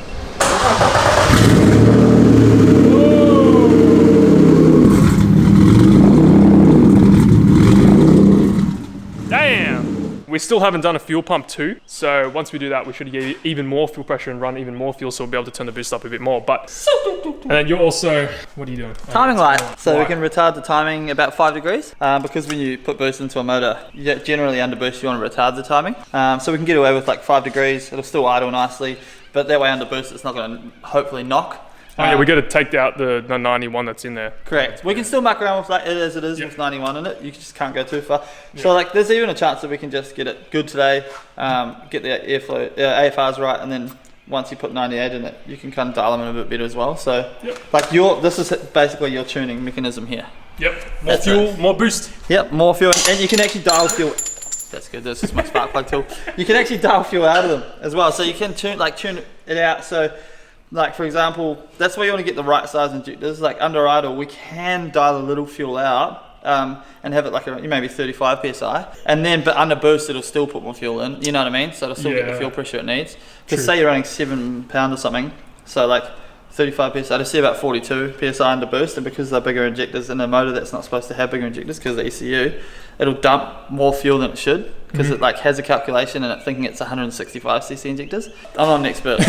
Mike's an expert, guys. I'm a Google expert. I've researched everything I can. Yeah, well, YouTube mechanics right here. Yeah, the mechanic. Yeah, the mechanic. Hey sir, what's a mechanic? Okay, that was a lot of information, but basically all you need to know is that we're putting in as much fuel into the engine as possible while still having the engine be able to idle. We are also retarding the timing so that we could also have better response, and it's overall better for the engine. Mike got his timing light out and retarded at 5 degrees, and we also found an interesting discovery. See if I can see it anyway. Oh yeah, you can kind of see it, yeah. Mike Lake blows up my Lancer. Call out. Mike Lake blows up my Lancer. Mike Scam Lake. Oh, it's mid. I can't really show it on camera, but basically there's like a little marker on the crank pulley, and as Mike moves the distributor, it moves that little marker according to the flashing of the light. You can only see it with the timing light. I don't really know what he's doing now, but we're doing things to make the car faster. That's all you need to know. We've just been playing around with the timing, and the marker was a little bit off before we even touched it. So it seems like someone actually has played with the timing on this engine before we've touched it, and they've advanced the timing. Which makes sense, because when I was younger, like what you do is advance the timing on an NA motor. Makes it more power? Yeah, it gives it more power. Like the only thing is I've done it before thinking it was awesome to the point where it pings and then detonates and blows the piston. Really? You've done that? Yeah, when I was younger, we were on our way like on a road trip, and we're like, advance the timing on like a K30 wagon, K36 wagon, and it smashed the piston to pieces. It was like 3 hours out of town as well. What is this? Oh my god! Look, it's glowing red. Oh wow! Because of how much we've retarded the timing. Oh! What the hell? Holy! Hey! It got hot quick, didn't it? Yeah, because that's like this pressure backing up.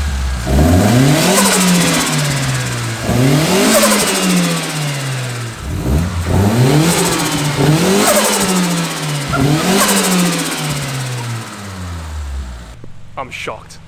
I'm shocked. Alright, we'll leave it there. That seems.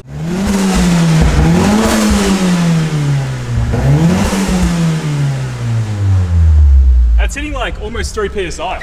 Just by rubbing it just like that, almost 3 psi. Is that fuel or is it oil? Bit of both. Oh, mostly fuel. Oh, you got AFR gauge? Yep. Can you tell me how it's idling?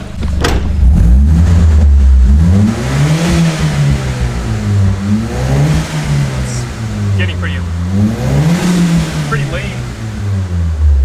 After dialing in the timing, we removed our old spark plugs and replaced them with BKR 7E plugs. We also gapped them to 0.7 millimeters, which is super easy to do. You can tap them on the ground, use a little hammer. We also installed new injectors from the wreckers, these 240cc yellow injectors. And to remove the old injectors from the 4G15, it's super easy to do. All you need is a 12 millimeter socket and you can remove the rail and then pull the old injectors out.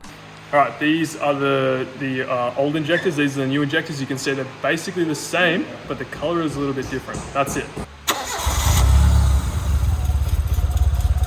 See that? That's fuel. Yeah. Damn. Oh, but now it's correcting itself. Damn, that's sick. See, we've got the injectors all installed now, guys. I'll give you a close-up. Oh yeah, I can smell it. Well guys, it's running now. It's out on the road. We're at about 11 on idle, but it sounds pretty good. Doesn't seem like there's anything wrong with it. We're gonna go for a test drive now. Bro, look at this thing, man. Sleeper! Race car, Mike's like, hop in the race car. Oh man. Let's go. All right. Look. 10. All right, sweet. We could all right, let's go. Put the boost up.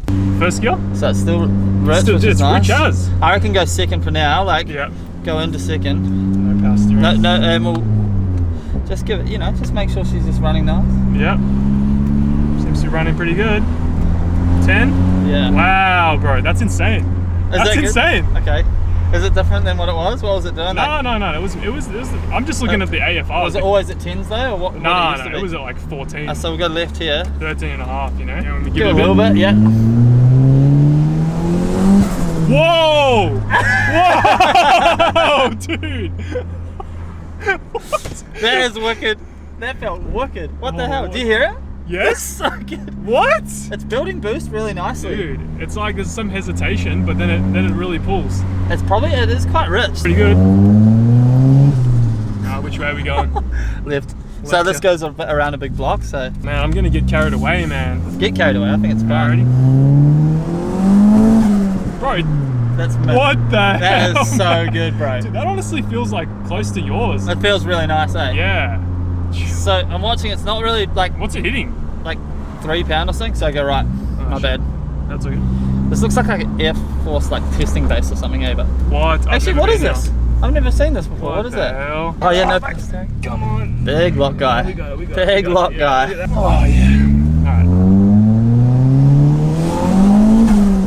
Alright. It's good, bro. It's mid. It's good. 10. Which way? Straight. Yeah, it's very responsive. It's that ability to control timing that is really good. All right, let's go. Send it? Yeah. Limmy? Yeah. Oh, got a bit. It was still under 14.7. Yeah. Oh yeah, we're leaning. So it does lean out when it's. I need to watch the. Oh. So it got up to 4 pound. Oh my god, it's popping, bro. Yeah, it is. 4 pound? That's over fuel pumps, which is good. So we'll go around all the way around this roundabout now. Alright. Should I dial in a bit more fuel pressure now? I'll dial it in and hell see what we can do. It sounds incredible. I know. It builds boost better than mine, but it's really, you reckon? Yeah, way better, way better. I love how it's popping on diesel as well. Oh wow. Okay. Whoa, that's so good. I'm just keeping an eye on the AFR. Pull up and I'll dial up the fuel pressure. Have you got all the tools? Yeah, I got the tools. Oh man, just yeah. What's in the chat? We also don't know what it's doing, like when it's demanding fuel because you've got a stock fuel pump. So it might be that the fuel pump's running out of legs as well. We are running stock fuel pump, so And that's the next way upgrade. To see that would be to put a GoPro here to look at that gauge while you're going, because you'd see pressure drop. And when you see a pressure drop, you know your fuel pump's not keeping up with the demand. It's only making 4 pound a burst, it says. Oh, that's way better.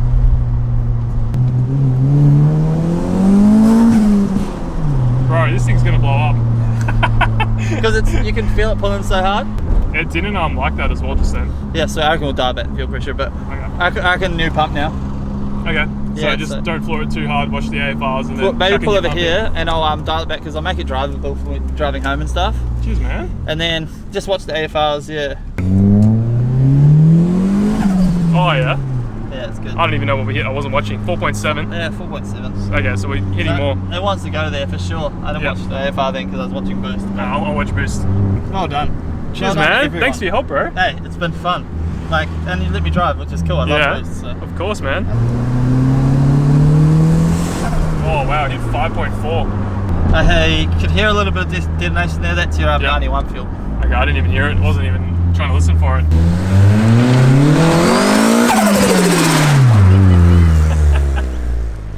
Yeah, she's smoky, bro. Yeah. That's alright. Oil weight. That's definitely oil. Hell yeah, dude. This is the best build I've ever done. Yeah, so good. So good. We do need to put it on 98. It's currently on 91, so it's detonating a little bit. But once we do that, probably play around with it a little bit more and we'll see what we can do. It's been running pretty good since then, but it is running lean up top, so we can't actually get on it really hard because it will lean out and we could blow it up. Now, really, we should be focusing on doing the fuel pump and stuff like that, but we got another modification that we can do to this thing today, and I'm super excited about it. Before that, I want to show you guys my new merch. The Lancer is the answer. Have a sus, guys. We've got these in stock now. They're ready for sale. People have already bought them, so I appreciate everyone who has copped some. You can see we got the Lancer on the back, Toge edition, and on the front we also have a printed Benki Toge edition. These are live, as well as these new hoodies that have embroidered on the front. BenkiSpec.com. Thanks again, guys. Most of the guys have been in the car off camera, but my friend Imran has not. This Lancer is actually so fun with Boost. This is one of my first cars, and I was like, yeah. Had one of these, was a Mystic Silver. Auto. Oh! Oh! It sets off your alarm! It sets off your alarm, no way! Actually does. The first time I ever heard that. Hey, at least I know the alarm works though. That's so funny. It's actually not that loud, but it's setting off Imran's alarm system. Oh! Did you go in this thing when it was NA? No. This is literally my first time in this, so this is the full experience. Yeah, man, it's pretty good. You can see we've done gauges. Yeah. Oh, that shit. Yeah, that's crazy. I didn't show you guys this, but we also got a little pod pillar. Now we have it properly mounted. I just need to put some glue on this. You can see I've already tried. Jeez. Holy shit! No, man. Jeez, it actually sounds better than my car. Holy shit. Oh, Is you that hear a that? pop? Yeah. Is that a bang? That was a bang, bro. Bang bros. Holy shit! No way. I can't wait. Oh, oh, shit. It's low, bro. Bro, I cannot wait till you're actually allowed to hit second gear and just fucking... Yeah, I reckon it's gonna be crazy, man. We need to do the fuel, but we got another mod that we're gonna do to it today. All right, guys, finally the mod that you've been waiting for. That's right, we got some new wheels for the Lancer. Look at these, baby! Look at these! These are my new wheels! Two-Step Garage, owned and ran by Mr. Mike Lake. Two-Step Garage sells a bunch of different wheels. They sell a bunch of different car parts like oil catch cans, like pod filters, and much, much more. These wheels are spectacular for the price point. Oh, it's got like the little premium Seneca as well. Oh yeah, these are sick, man. And it was actually a bit of a mission to get these tires on these wheels. Now, I'm not too sure if we showed it in the previous video, but while we were at the Wreckers last, getting those injectors to make this thing make more power, we also got some cheap secondhand tires. Because it's not a drift car, it doesn't really matter if that we're buying secondhand tires because they should last fine. Now, the funny part was trying to mount these tires to these wheels. So this is interesting. So I think they're about 8 inches wide, I'll have to double check, but we were stretching a 185 tire on these wheels. Brake cleaner. Mike looked like the Avatar, bending fire and air at the exact same time. Ah, that was mid. Oh, damn. I know this is pretty common for stretch if you don't have a bead blaster, but this was my first time experiencing it. Ready. Hey, that was smooth. That was a smooth one.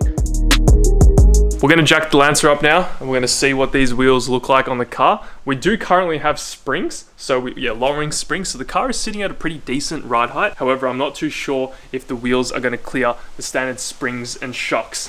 Enough me talking, guys. Let's get this thing up in the air and chuck these two-step garage wheels on.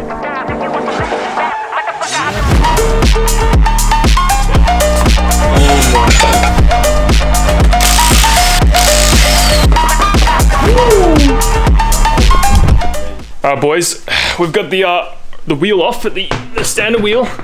Have a look at the size difference. We're gonna get so much more grip with these boys. Obviously we got the stretch.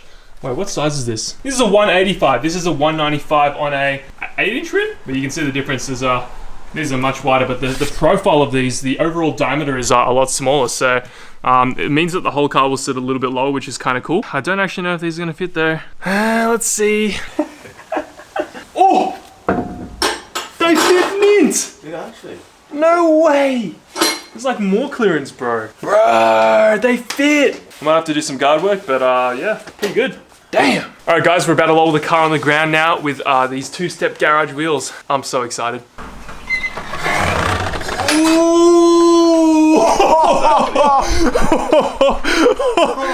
Dude, that's perfect! That's insane, man. Is that not like chaser spec as well?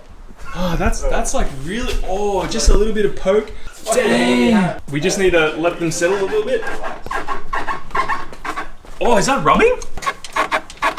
What is that sound? Or is that just the tire? Just be the tire. Dude, it looks awesome. All right, we're gonna chuck the rears on now. And we're gonna roll the car out and see what it looks like. But far out, I'm so hyped. All right, we've run into a bit of a problem with the rear. I think it's gonna rub. So these guards have not been rolled, so we're gonna do that. You can see, it looks sick, of course, and it fits exactly like the front. But yeah, I believe that it will rub. You can see there's a massive lip on the guard right there. So we're gonna get the guard roller out, gonna get the heat gun, and we're gonna try roll it better than I've rolled any of my other cars. Oh! Oh! Oh! Does it fit nice? Oh! Dude! That's dumb, man. That's dumb. Woo! It looks so good, guys. There's like a little bit of poke, which is perfect. Look at that. Maybe just a little bit of camber and we should be sweet, but I think we shouldn't rub, hopefully. That looks freaking sick.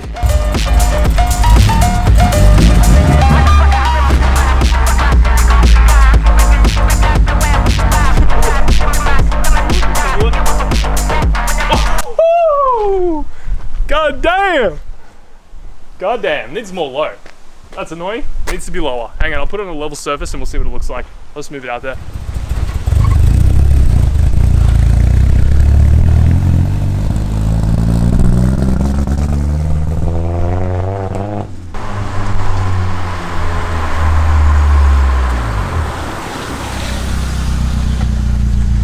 Didn't realize there were police in my street, so we'll park back in.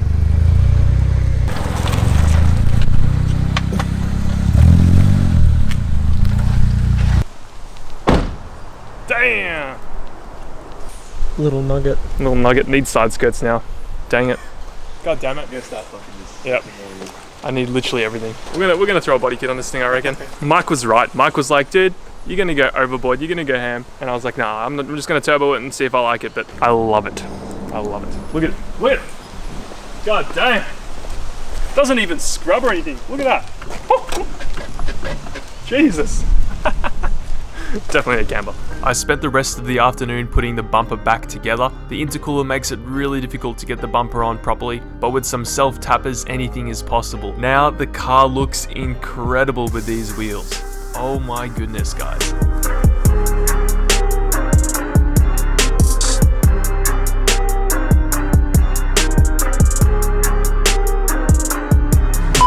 PSI in this Mitsubishi 4G15 feels incredible. However guys, we have reached the limits of our standard fuel pump. We are currently getting around 12 AFRs on idle, and unfortunately on boost we're getting around 13.5. Now that's about 13.5 in first gear on full throttle. In second gear however, we are hitting above 14, which is definitely not good. So in order to combat that, we're going to be upgrading the stock fuel pump today, and we're going to be installing a Walbro 255. Hopefully we don't blow it up today.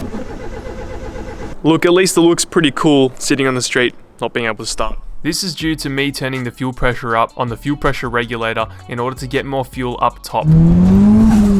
Still leaning out. I was being greedy and we ran this engine too rich, and it caused the plugs to not work properly.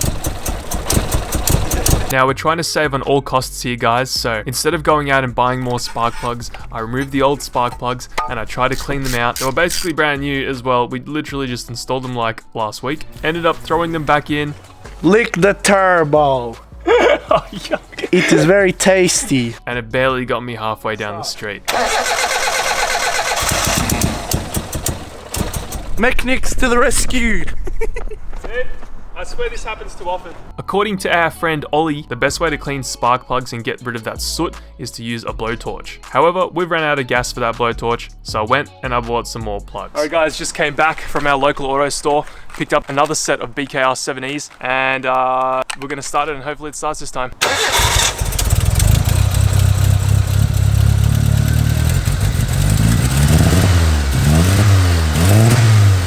I dialed some of the fuel out, so we're now on 40 PSI of fuel pressure. Hopefully that doesn't cause any problems later. Before we continue guys, I want to say a massive thank you to everyone who's contributed on the GoFundMe to help Ollie's fight against cancer. I really appreciate all your support. I can see, we can see everyone that's donated, so that's awesome. I'm absolutely blown away with the amount of support, and it's honestly amazing. Yeah, obviously this isn't the best time, but you guys are honestly making it a lot easier for me, and yeah, I can't thank you guys enough.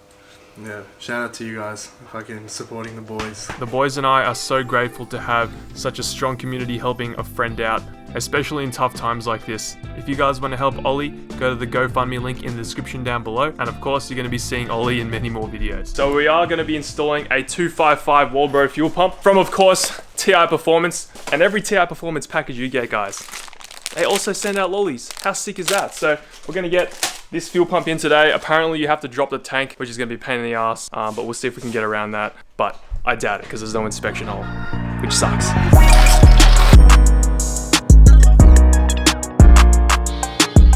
Hello!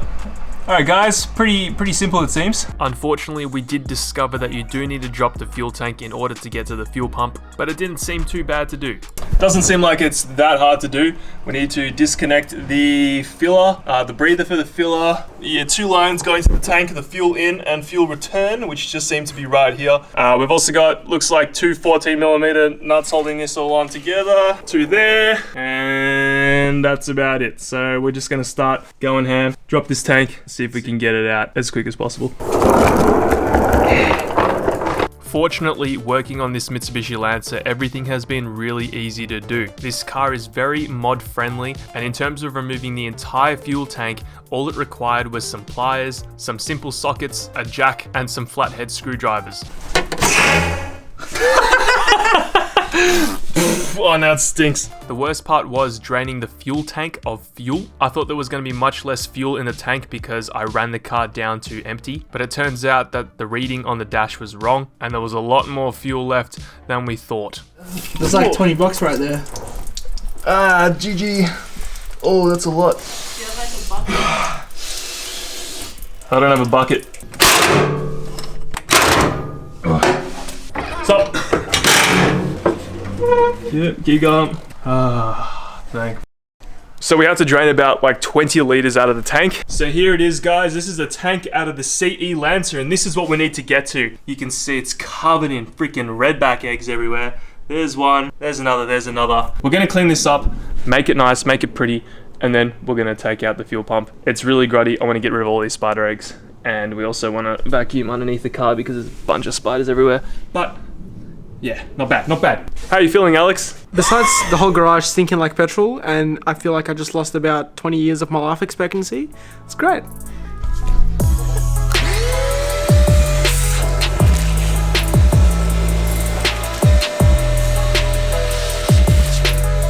dude. Alright, we've cleaned around the tank. I didn't bother doing like a crazy hectic job, but we got rid of all the spiders and everything, and we also vacuumed underneath the car to make sure. Yeah, you can't see anything. Yeah, you can't see anything, but yeah. Let's get this fuel pump out now. Just a bunch of 8mm nuts. Ready, Alex? Yes. Here we go. Pull her out. Pull her out. I've seen worse. Look guys, I'm not original at all. I've been literally binge watching Mike Lake's video in order to do all this stuff. So I'm just going off what I've seen in Mike's videos, but apparently the 255 and the stock pump in his Lancer was like basically identical in size. And if we've got the same thing going on here, it's gonna make it super easy to install. Oh! No way. No way. What? What? No way. That looks identical. That literally looks identical. It's a little bit taller, so that might be a bit tricky, but we'll figure it out, man. We'll work it out, man. We'll work it out, man. So I know that there's a couple different variants.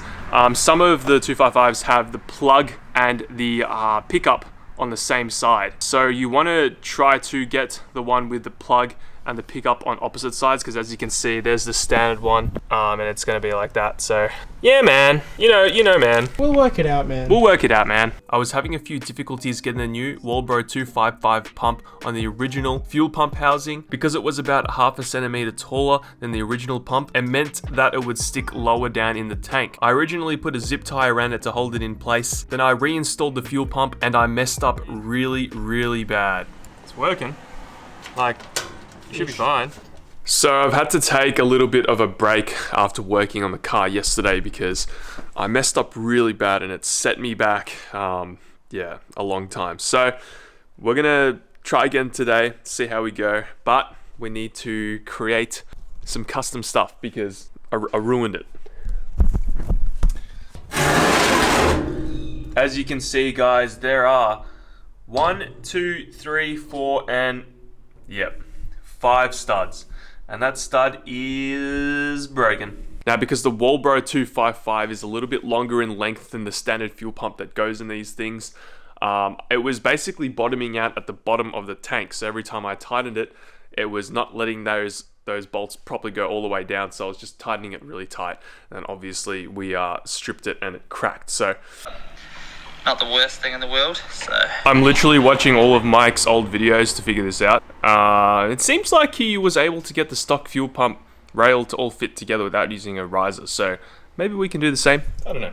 So my original plan was to cut up a piece of metal that was the same shape as that fuel pump hat, so we could raise the fuel pump up a little bit and it wouldn't be touching the bottom of the tank. But what I saw in Mike's video is that he used the metal bracket on the standard fuel pump housing and basically forced it into place, and that allowed him to have the clearance to install the 255 in the tank. So instead, I got my drill out, removed the old stud, drilled a bigger hole, then used a rib nut to give me some threads into the tank where I could screw another bolt in place of where the thread was.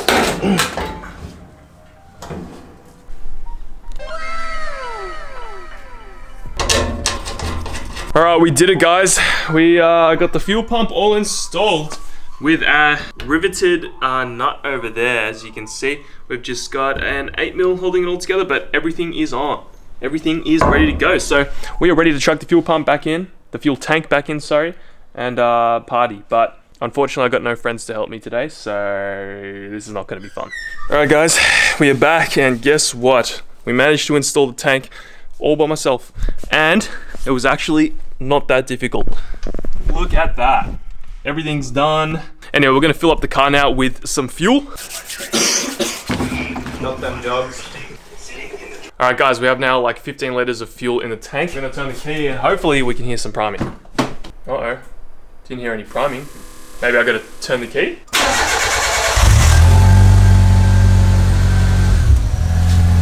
Sounds like it's working. I mean, it would probably have turned off by now, right, Ollie, if it was just remaining fuel. Come over to the front.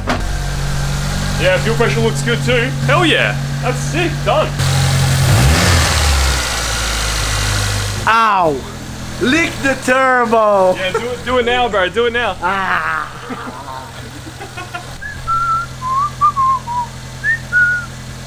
It's amazing what a little fuel can do.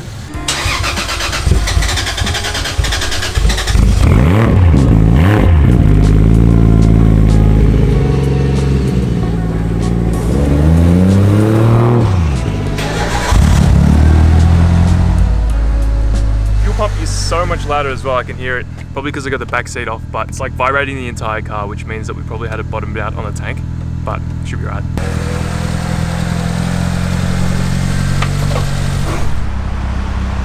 Just filled up 30 litres at Shell. We'll see how it goes. It's currently idling at about 12. And it goes down to 10 on throttle. So fingers crossed, we're good. All right, first. Still leaning out. It's still very lean. Sounds good though, but yeah, still running at about 13 on throttle, but it might have just spiked when I left off. All right, so the car overall feels way more responsive down low, and it's just nicer punting it around. However, we're still running lean up top. It's actually more lean than before. So maybe that's because I put the fuel pressure down on the regulator. I'm gonna try turn it up, see what happens, but that is gonna cause idle problems, I reckon. So, oh, I can pretty feel it in the pedal. Oh wow, it's like staying at 10 on the dot, so. Oh, she's glitching out. That's not too bad in first, but in first it's always fine. So ready? 13, not bad. Oh, like, that's like the hardest I've ever pushed it in second just then. Time to get mechanic on the laptop.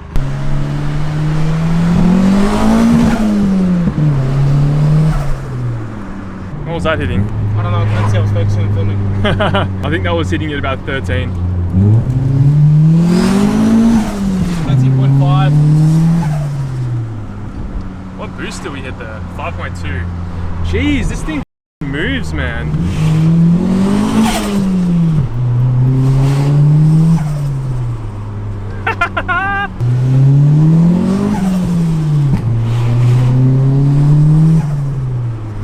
It's definitely running better than before, but yeah, I don't really want to ring it out to redline in second under load. Yeah, boy! Ah! So in order to fix that wheel gap that we have, we're going to be installing some Max Pitting Rods coilovers. And as you guys know, Max Pitting Rods is basically like potentially keeping some of the car community alive because they sell cheap, easy, accessible car parts. We're running a Max Pitting Rods turbo on the thing, a Max Pitting Rods intercooler, and now some Max Pitting Rods coilovers. And I've ran these coilovers before in some other cars. Oh my god. Yes, sir. Woo! Have a sus. Dampening adjustment as well. Now guys, of course, if you use my discount code, you are going to get a discount off these already cheap coilovers or anything off their website. So go check that out, description down below. Like I said, I'm running these and they're good. A lot of people do. It's not crap. We're not bullshitting here. And damn, I really wish this lens like simulated real life a little bit better. If it was like a 30mm on this crop sensor, you'd have a look at what I'm looking at right now, but oh, she's looking good.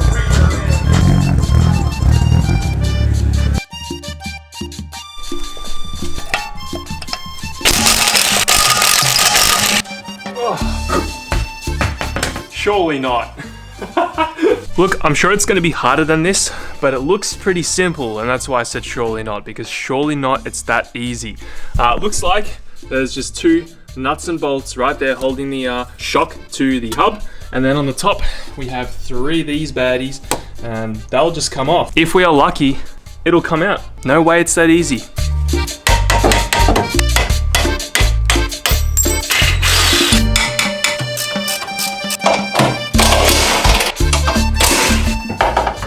Oh my god. That took, no joke, like 5 minutes to get this out. What the hell? Alright guys, here is a comparison between the Max Pitting Rods and the standard coil and shock. As you can see, the coilovers are significantly shorter right now, but of course, with the adjustability, we can adjust the ride height, which is the main reason why you want to install coilovers. But you also want to install coilovers because it makes it a little bit stiffer, makes it ride a little bit nicer. I discovered this as well. This has actually got Monroe shocks, so that's the reason why it was actually not too bad. It handled really good. But of course, these Max Pitting Rods are going to be such a big upgrade. Look at the difference in spring size here. Like I can almost you know, move the spring with my hand, but absolutely no movement there. So stiffer springs will mean that when we go around corner, there will be less body roll. Anyway, let's get these coilovers in.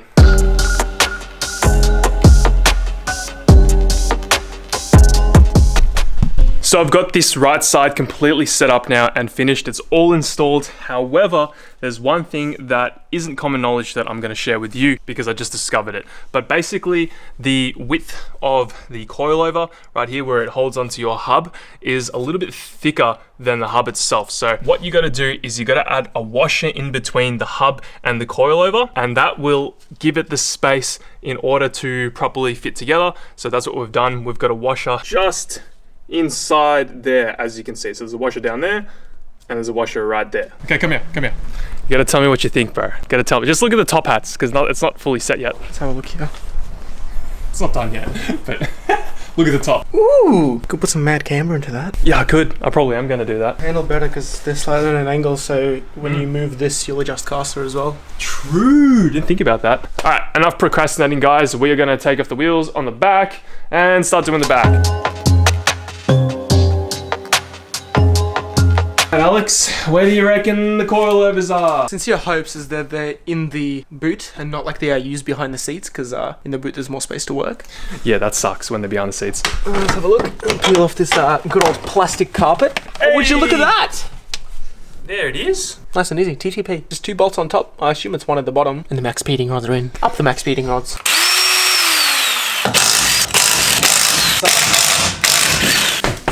Bro, that's easier than the front. No way. It's so similar to the, what should I call it? The Integra. The Integra has like basically the same setup. I would assume a lot of front wheel drive cars that are from like 90s and 2000s, early 2000s will have the same thing. Alright guys, check this out.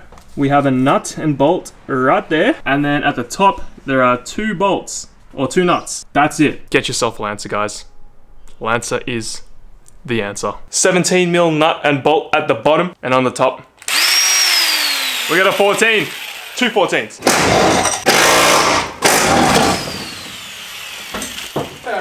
We shall see. We need that booty.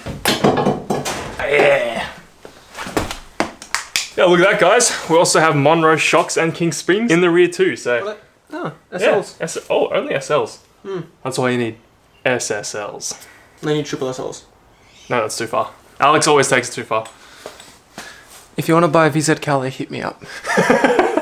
It's got triple SLs for sale and double SLs. Alrighty guys, we are ready to install the new coilovers. Should be pretty simple. We actually had a bit of trouble trying to get the left side out. I had to get Alex to jump up and down. We actually had to remove the lower control arm for some reason, but on the right side, didn't have to do that. That was just my little rant. Here is the old shock and spring and the new coilover. As you can see, there's quite a bit of difference in size. Probably too much. Yeah, nah, dude, that's crazy. That's crazy. Can you ever be too low, Rexton? Yes, you can. No, you can't. Yes, you can. You can't. Yes, you can. If your car's getting in the way of being low, cut the car. Now, we're gonna see if we can even get the wheel on. I don't think we'll be able to. Yeah, watch out, Alex. Look how high the hub is right now. I don't think we're gonna be able to put it on. What do you think? No. We'll try.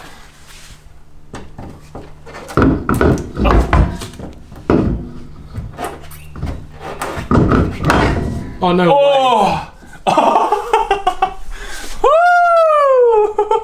Slap on max stiffness. Dude, that is so sick, bro. Mike, I must say, you picked the perfect tire and wheel. I just need some camber. I think that's about it. So I'm gonna buy some camber arms tonight, maybe. But that's insane, dude. What the hell? Leave it like that, I swear. I mean, we can try. We'll lower it and see what happens. You might have to put the stiffness on the coilover all the way up. Yeah, we can do that, man. It'll ride like a race car. Yeah, race car things, bro. No body roll. Don't need that. I don't give a f about my back, bro. Doesn't matter. I don't give a f, man. I couldn't care less, man. That is actually so sick. Yeah, fitment's that is insane. How does your Lance have better fitment than your Chaser? I know, right? That's so funny. This has better fitment than any of my other cars. And my fucking dream car, the Chaser. We're not gonna be able to get the jack out, bro. Nah. Nah. We'll work it out, man. We'll work it out, man. We'll work it out, man. We'll work it out, man. Another day, man. Well, another day, bro. Is that supposed to be Zach? It is Zach. Oh. It's not supposed to be. It is Zach. Oh my god, dude. What on earth? This is the best, dude. Oh. Bro, this is insane. I'm shocked. Actually, I have no words, dude.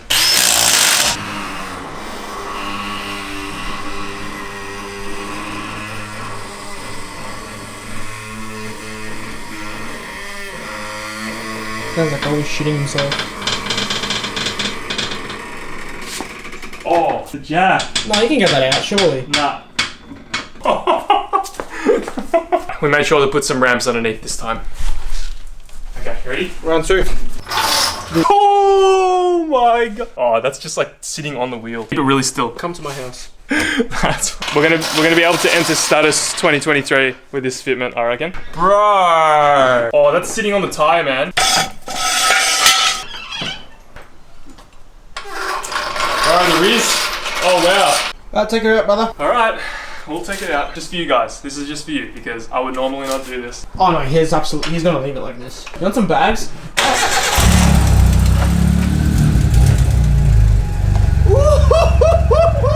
Oh my god. Dude, if we camber that in a bit, it's gonna be insane. I'm not ready for this. I'm not ready for this. So good. Incredible. Dude! I never thought I'd have a car with this good of a fitment. You know, you see all those like Instagram reels and all that, and you see the car lowering and shit, and it like comes up perfect with the guard. Like that. This is hard to do. This is hard to make. Two-step garage, guys.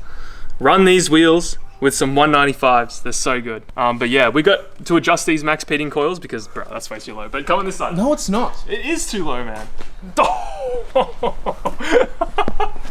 Bro. At this point, the mudguard's lower than the rest of the car, so I have to do a mudguard delete. Far out, It looks dude. so good, man. Yeah, this side's lower than the other side, for sure, yeah? I don't know. I think so. Oh my god. Oh my god. Oh! Kind of want to lower the front more, but can't be fucked. Your subscribers would want you to leave it. Yeah, but I'm not going to be able to move it in and out of the driveway that low. You will. No. Really enjoying adjusting the camber on these max pitting rods top hats.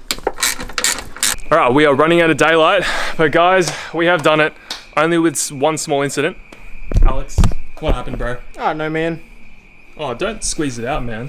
That's Yeah, gross, bro. The more you squeeze it out, the less it bleeds. But yeah, here's the final look of the Lancer. We still need to drive it out. But she's looking pretty goddamn good. What do you think, bro? That's the sexiest Lancer out on the block, mate. Dude, I actually don't think I've seen a Lancer out there with better fitment than this, so I'm pretty proud of that. And I reckon it's the best fitment I've ever had on all my cars. 100%. Yeah, it's so annoying. Yeah, you're gonna make every delivery driver jealous. Oh, yes! It's like... Too much? Perfect. Really? I would say so, for like daily use.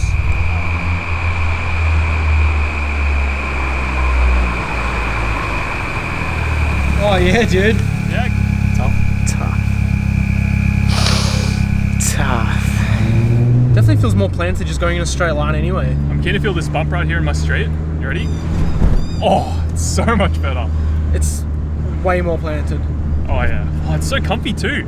I don't know Yeah. what we've got the dampening set up, but Oh, because we didn't touch the backs. nah, we didn't do anything. So stupid. Well, we should leave the back as it is because so it doesn't rub. Oh, it feels... Oh, dude, Togue Monster. Oh, we got tools in the back. I forgot. The turbo's making a funny sound. Did you hear that? No. It's like listen. You hear it? It's like It's pulling up. yeah. I think maybe I've left something loose or there's a boost leak or something, but something sounds a little bit off. Sounds tough.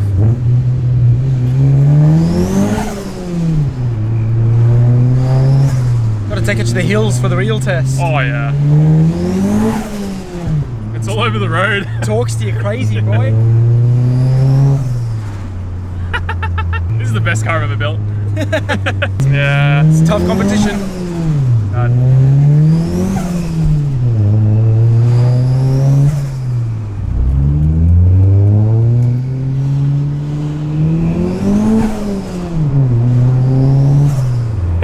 Imagine this thing with like 9 PSI.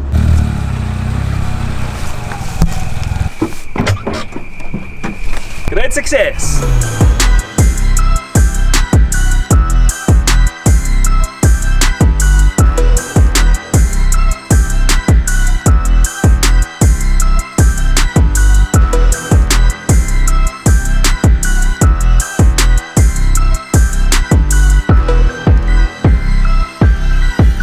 Big shout out to Mike Lake. He has given us this Evo bar. I don't exactly know what sort of bar this is, but it looks better than what we currently have on there, and it'll give more room for the intercooler, and it also has fog light holes. Look at that. So what we're gonna do is we're gonna try to test fit this bumper. It's made of fiberglass, it looks like, and if it looks good, I guess we'll keep it on there and paint it. But if it doesn't, then I'm gonna give it back to you, Mike. I reckon the intercooler pipe's in the way. Woo! Test fit time. Let's have a look. Oh, it's mint. Hang on. Oh, it fits mint, bro. It's really perfect. Like you can't get any better.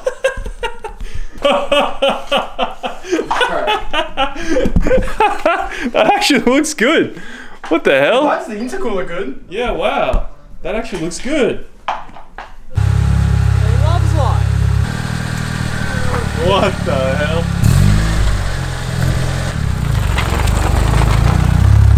That looks sick! What? Baby Evo, boys. Baby Evo. Alright. Alright, Just look reveal. at this. That's stupid. That should not look this good. Why does it look good? I don't know. What a nugget. Nugget.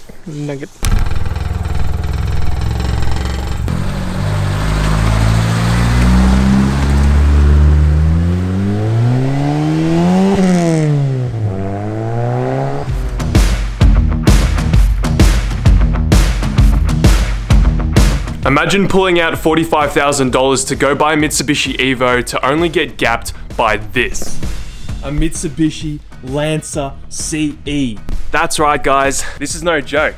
But this thing is almost as quick as a standard Evo of the same era. I've been detailing this for the past few days and it's been an absolute delight to drive. It's actually very responsive with its max speeding rod spoolie boy, with its Mitsubishi 3.8 Magna injectors, custom exhaust, Raceworks goodies, max speeding rods intercooler. I think the dyno says that it's making about 120 kilowatts or something like that, but jokes aside, guys, this car is actually so much fun. Now, obviously, guys, this will never be an Evo. However, for $5,000, we're pretty close. And today we're gonna get even closer. Have a suss of this body kit. We revealed this the other day, as well as some side skirts just chilling in the corner over there. We're gonna be chucking all of this stuff on the Lancer and we're gonna try to make it look as much like an Evo as possible. Because right now it looks like a frog on wheels. Usually you would test fit all this stuff to the car before you start doing all the body work to the bumper and the side skirts. However, we know that everything is going to fit up. We've already test fitted this bumper, as you guys can see, and it looks awesome. And the side skirts came off basically the exact same car. So it should all fit up. We're just going to get started. We're going to start sanding this thing. I've got some 2K paint. The condition of this is actually pretty dang good. Mike Lake sold it to me. It's got the spots for the Navara fog lights, so we'll be able to have that proper Evo spotlight front bar. It's got a few nicks and stuff, but I think with some sanding, we'll figure it all out. But I'm so excited.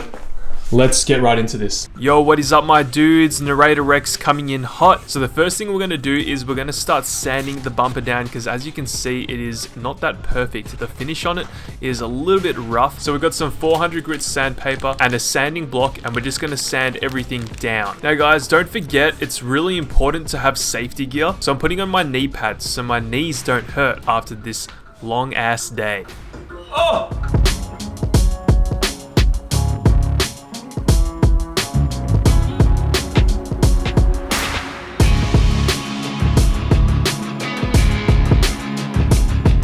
So this is what the bumper looks like after about 30 minutes of sanding. It looks pretty dang good, pretty smooth, and as you can tell, I'm quite happy about it. So of course, we needed to get rid of all the sanding dust, so I sprayed the bumper down, gave it a very good clean, Man, look at this finish after sanding. It's shiny with just some water on it. I then wiped it down with a microfiber towel, and then I used isopropyl alcohol to get rid of all the grease that was left on the bumper. We then went ahead and used some high build primer to fill in all the gaps, all the little scratches and everything that wasn't perfect after sanding. And this is like probably 10 seconds of footage for you guys, but this was about 2 hours worth of work just for the bumper alone.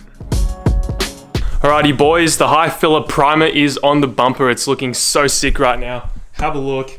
It's like almost one color. I was just focusing on the spots that had like the cracks in them. So I think there was one spot just here, if you can see, that like I didn't fully get, but I've just been trying to like go over everything and, you know, fill up all the cracks with that filler primer. Overall, it looks like we have a pretty good base to start sanding. So there's a little few drip spots where I was really going hard into the crack spots. So we're gonna have to just, you know, sand everything back down. We're gonna go 600 grit this time. And we're also gonna start with the side skirts too. So I'm just gonna give these things a wash and then start sanding it all back. So guys, we gave the side skirts a really good clean because we got these from the wreckers, and then we began sanding everything down, making sure to get all the low spots and make them even with everything else. Sanding plastic is really not that fun. It's not as smooth as fiberglass and it's very difficult to work with, and unfortunately these side skirts were in pretty bad condition. The car that I got it off was a wrecker's car, and it was on the ground and it had been in an accident, so they had some pretty large gouges in them and they needed to be filled with filler.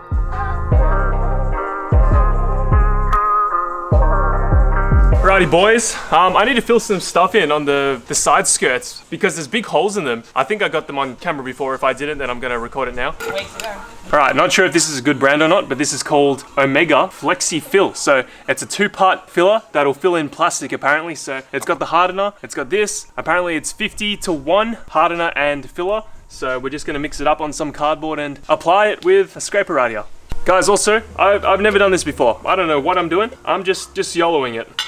Okay, I'm gonna grab some beautiful stuff. Probably grabbed too much, but that's okay. All right, so we have to mix this 50-to-1. So that looks about like 1 part, 50 parts. Let's mix, baby. I think it needs more hardener. All right, I'm gonna now apply it and hopefully it does the job. I need to build quite a bit up here because there's a lot of material missing. Alright guys, just a little update for you. It's actually been a few hours since I laid on the filler and I've already actually sanded it back. So here's the result. Have a look. We've just got it propped up on this little bench thing right here. We sanded it back down and it seems to be pretty smooth. And I guess we're just going to paint over it as is right now. I still need to sand and bog one more side skirt. But before I do that, I'm probably going to begin painting. So I've prepared this bumper. This has been the longest thing to prepare, but I've got it all out here drying, primer on, everything's feeling super duper smooth. There's a little bit of shine when it's wet, which means that this thing has been sanded very nicely. Gonna lay the first coat of paint, use some plastic primer as well on the side skirts, and then go from there. So yeah, we're gonna just get these things painted now, and then I'm gonna start on the other side skirt, and I'll just update you as I go.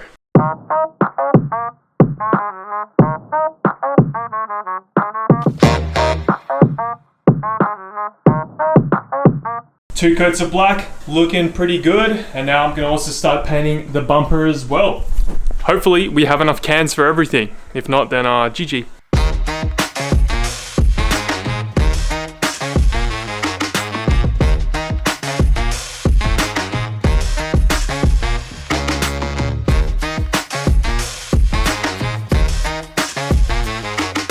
Alright boys, after half an hour of painting, this is what the bumper and skirt looks like. It looks so good. Have a look at that.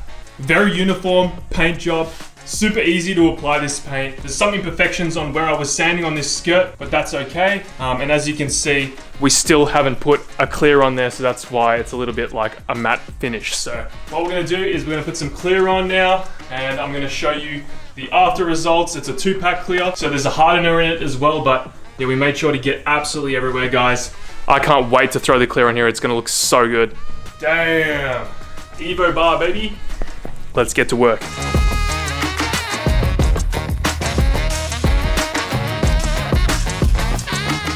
Alrighty guys, we are back in the garage after a few hours letting the bumper and side skirts dry, and I just wanted to show you the finish on this right now. It's absolutely sick. We have some really nice shine, as you can see, and the longer we leave this, the better the clear coat is going to set, and the more shiny it's going to be, the better the reflection is going to be. But here are the side skirts. They're looking awesome. Only one little problem on the right side skirt. There's this like weird effect going on. I don't know what happened here, but there's like a weird like bubbly effect.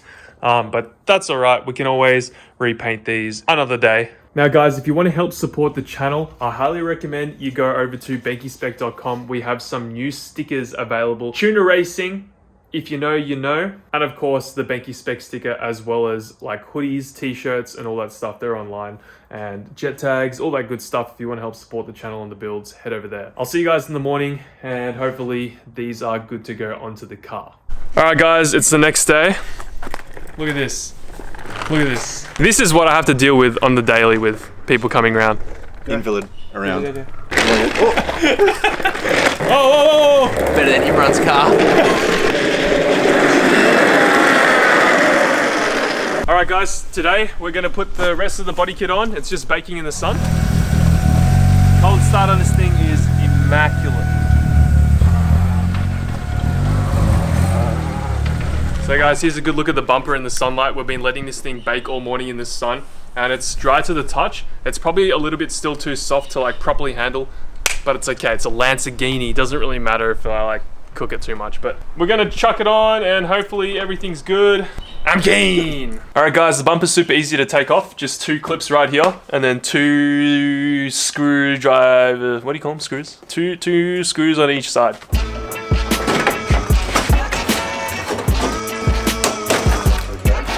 All right boys, here we go. Damn, whoa, whoa, whoa, whoa. That looks sick. Holy crap. It's not yet, but. That's hot. Honest thoughts. No, actually it looks really good. All right, we're facing one problem, guys. The latch for the bonnet, the lever, is hitting the bumper. I already knew about this, so we're just gonna use this to chop away at it.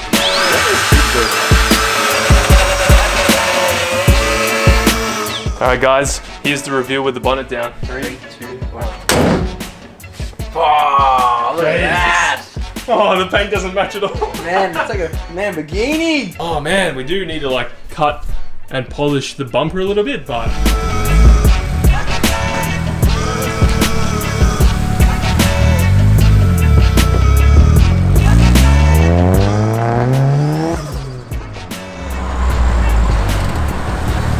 Hey, does that look hot? It does. It looks hot. Especially the first shit. Especially that big. I need to give the car a clean, man. No, it looks good. Dude, it just doesn't match the rest of the car. I need to clean the car. It doesn't. Yeah. That's right, boys. $5,000 Evo. Why would you spend 40 grand when you can spend 5 grand? Okay, so what we're gonna do is we're gonna test fit the side skirts, or I'm just gonna put them up to the body so you can sort of get an idea of what the car's gonna look like. And I wanna show these boys as well. Yep. Does that look good? Oh yeah. Yeah. Oh, dude. Like, look at it from the front. Oh, dude, that looks sick. The front angle. Yeah, look at it from there. Oh. See it? Oh. Wait, come here, get a close up of this. Come here. Yeah, I'll do it. Yes.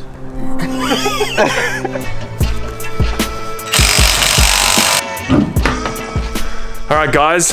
You know, that took me like 10 minutes to do. All I did was install a self-tapper on the back. So just put a self-tapper back here. I was gonna use double-sided tape, but I didn't bother because everything seems pretty close to the body. Like obviously I could have it perfectly pushed up against the body, but for now it should look pretty good. Got this side on as well. It's looking really nice. This side's sticking out a little bit too far compared to the body. As you can see, there's a little bit of a gap. Because this came off a CE Lancer as well, it already had the holes drilled. And yeah, all I did was just put 2 self-tappers in and yeah, it's all done. We're gonna roll the car out now and we'll have a look at what it looks like out in the sun. I'm so excited, guys. Like, yeah, man, like we started my channel off with the Lancer and now we're back to our roots. Pretty crazy how that works.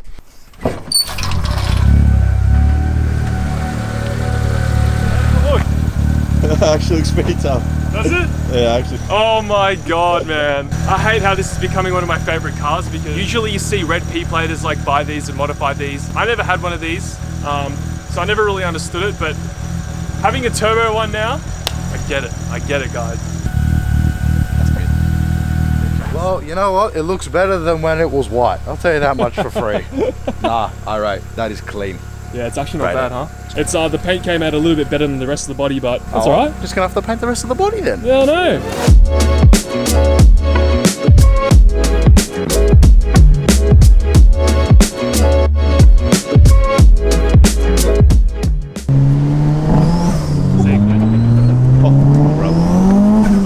Holy shit, man. Oh my lord.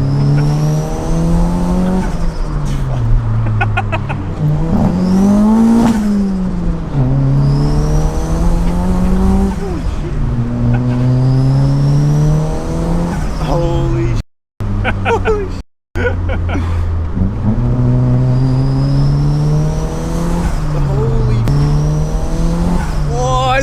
We're gonna try and make this thing shoot some flames, baby. I reckon it's gonna be sick. You hear it dosing, and then you see the big flamethrower out the back. Very tough.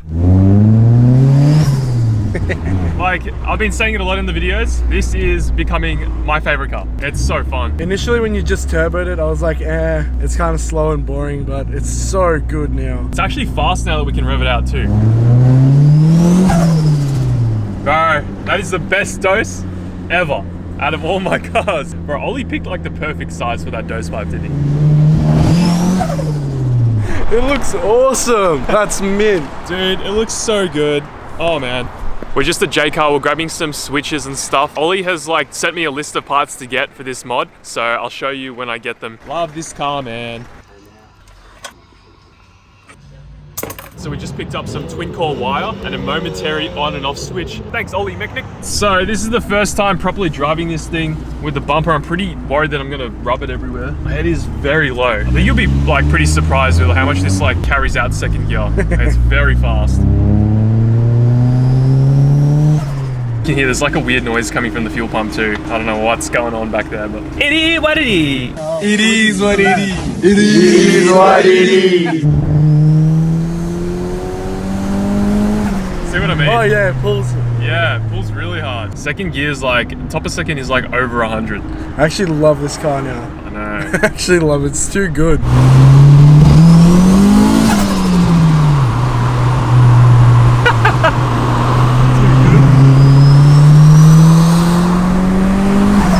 I love this car, man. This thing's a machine.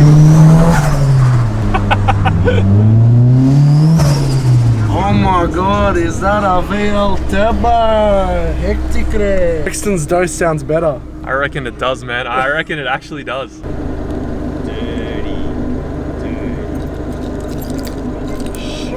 Damn, Daniel. Damn, Daniel. Alrighty guys, we have brought the Lancer to Nathan's garage. The best place in the world. With all the cool stuff, the Fords, the BMWs, and the Mechnics. No. Mechnic, the hair. You've got hair. Upgrade. Upgrades. I'm gonna shave it off again. I don't Why? like it. I wanna go bald. I mean, it was easier to spot you when you were bald. Yeah, I'm reflecting on the light. So we picked up some stuff from J-Car. We got an Arduino voltage regulator. Ollie has done some coding with another Arduino to run an LS coil into the exhaust. Yep. It's a basic flasher code on the Arduino using C++, and you have to set your dwell and your delay time between each firing. So if you don't have your dwell correct, you'll obviously fry the coil. Okay. And then obviously you can choose whatever delay you want, but I chose 30 milliseconds. So a dwell is 4 milliseconds, yep, which you set on your high side of the flash, and then your delay is obviously on the low side. So from my understanding, all you're doing is you're wiring the coil pack to a power source, and you need to do the coding in order to get that coil pack to run correctly. Yes. Yeah. Okay. So you're basically setting the charge time, 4 milliseconds, also called dwell, and then obviously the delay between the charge time and its firing time. Is there a reason why we're putting an LS1 coil in? Oh, it's just easy to wire up and they're cheap. Sick. Easy to find. Yeah. Ollie sourced it for me too. Bumper. Will! Hello! What is up? More bro. How you going, bro? How are you, bro? Man. Hey, dude. Good to see you, man. Long time no see. Such a long time, man. I know, right? Alright guys, if you didn't understand what we're doing, basically we're installing a spark plug in the exhaust, and we're using an LS1 coil in order to fire that spark plug. And we're doing that because we want to be able to shoot flames out of the exhaust. I think that would be really fun, and it'll make for some cool videos when we take it on Toge. So Ollie is going to be wiring up an ignition switch as well as the coil. So that's why we've got the Arduinos. Hopefully we can find a good spot in the exhaust for it and should make things happen, you know? You found ignition yet, Mort? I'll have to take your dizzy plug off and then, yeah. Do some testing. Yep. All right, Ollie's just gone ahead to try figure out which of these wires that are going to the dizzy are the ignition wire. Because we're going to use one of those to cut ignition in order to... Bang bang. Bang bang. Skeed skeed. A bang bang, a skeed skeed. We found the power wire. It's the thicker one on the distributor. Well, at least we think it is. Ollie's just chopping it up now. Dirty, dirty. Dirty, dirty. And we are going to be putting the switches just over here in this panel right here. So we'll have ignition cut and whatever the spark plug is. What the hell? What's wiring going in here? All right, we just pulled the wire through from the engine bay to the cabin. Ollie and Nathan ran it through to this little panel right here, and I've already got a switch in here as well. So we're gonna just put the other switch in and we're gonna wire it all up. All right, we've got our two switches mounted. One of them is for ignition cut and one of them is for the spark plug. The top one, we've bent the pins back, so that one's for ignition. We're gonna wire this in now. All right, so we have these two wires. These are for the ignition cut. So when we turn the car on, if we let go of these wires, then the car should turn off. So if I let go of these wires, sick. Works. Just shut the fuel pump off though. Turn it on again. Keep it revving.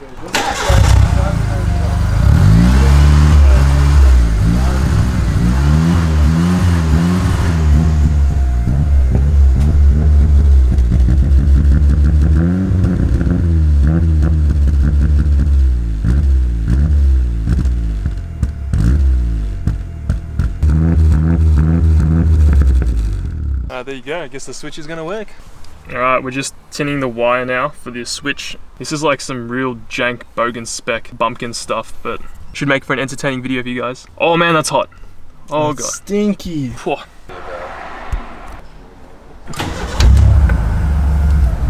Hey, it works. It works. Wait, So if I tap this, ignition off.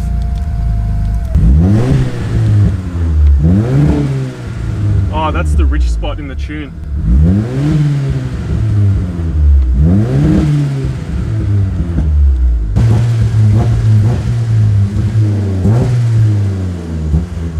So much smoke coming out the back.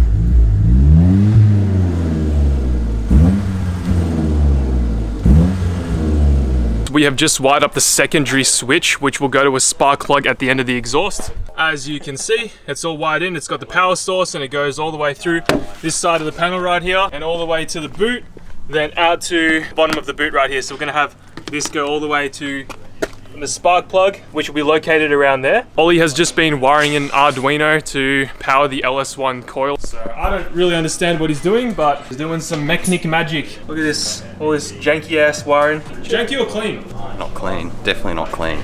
Oh man, what the hell are you doing, bro? Oh, it's got the spark plug in. Oh, we'll go Is that a spare spark plug or is that like a special one? just a spare part spark plug I never know you. Oh, tough. She looks nice and crusty. Man, I was pretty stressed. I had to quick keep it read. I was too stressed. We've hooked up the LS coil to the Arduino just to signal it to fire, and then powered the coil with 12 volts. Yep. Switched as well. You got your voltage regulator here for the Arduino power. Yep. Then your orange wire is the signal wire, and then that's the ground to the Arduino for the LS coil, and then it's got its own other power ground as well. Is that gonna have to sit inside the car? Yes. Oh, it has to sit inside the car? Yes. Oh, okay. So yeah. this cable will go through your floor. Yee. I'm gonna have to do some more cutting. We're on, son. Zooming, duty zooming. Alright, get a snap. Where'd you get that drill bit? Is it made of vibranium?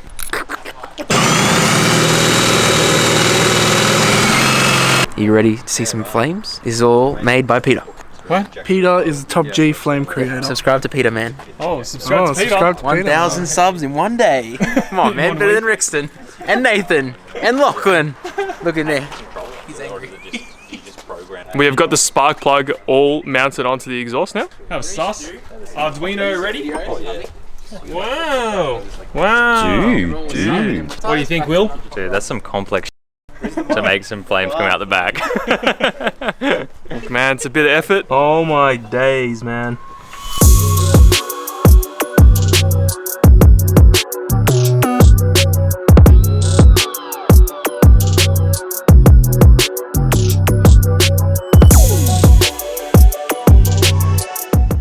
Oh, holy! Camera right in there. You can.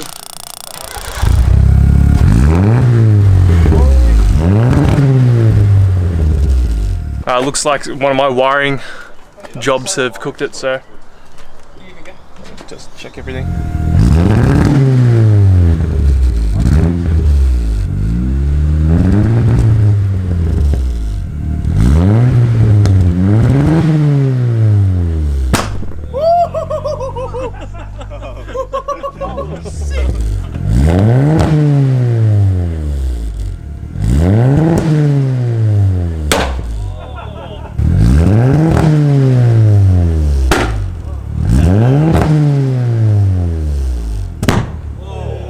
That was Bro, this angle is perfect from here. That was nutty. That was sick. not bad, not bad, not bad. Alright, I can't see anything, but I can hear everything, and apparently the flames are like this big. Is it coming up on camera? Yeah. We need to do it at night Once time. it does slow-mo, I'll make Yeah. it for tonight. Oh yeah, tonight. One more?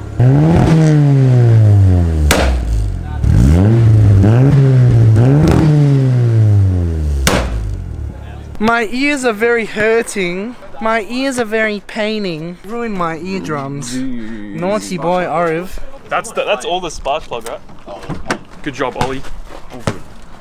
We're gonna disturb the piece now. Cut, cut, cut, cut, cut!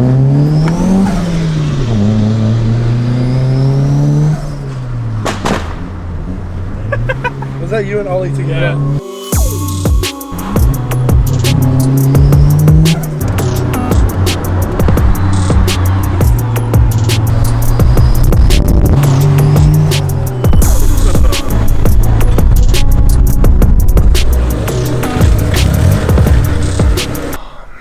Alright boys, we are at Augustus. Ice cream. Hogger's ice cream. Ice cream! Please help And you went, Filmed a. oh my god. That's actually. Just tied it. Actually, not you. That was the longest time I've ever had to wait for ice cream, but it's worth it. Raspberry and watermelon. I got the color of Alex's bum, brown, white, and pink. Pretty good, man. It was kind of close. No way. I just tasted ice cream. Whoops. He tapped and went beep, beep, beep, beep. And he just walked out. There's a Ferrari, I think it's an SF90 next to us. That's a cool Lambo. Nice Lambo. The guy didn't even give a f***, man. No, he gave me a nod. He was like, he looked funny and went, nod. Alright boys, it is now night time. I've got Peter here with me. Hello. And we're gonna see how big the flames are. Obviously we're gonna do this at night time because you won't be able to see too much in the day. It's still pretty big though. Yeah, it was still pretty big. But yeah, we're gonna see the full effect of the ignition cut and spark plug install. The flamethrower. Yep. Let me get up before you blow my ears out.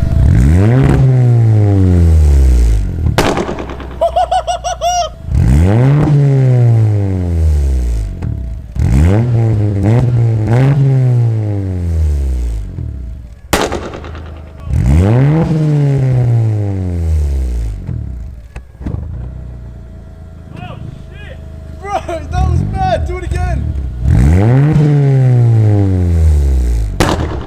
The flamethrower.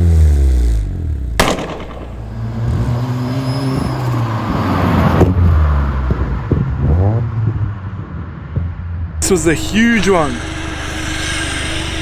Dude, what the hell?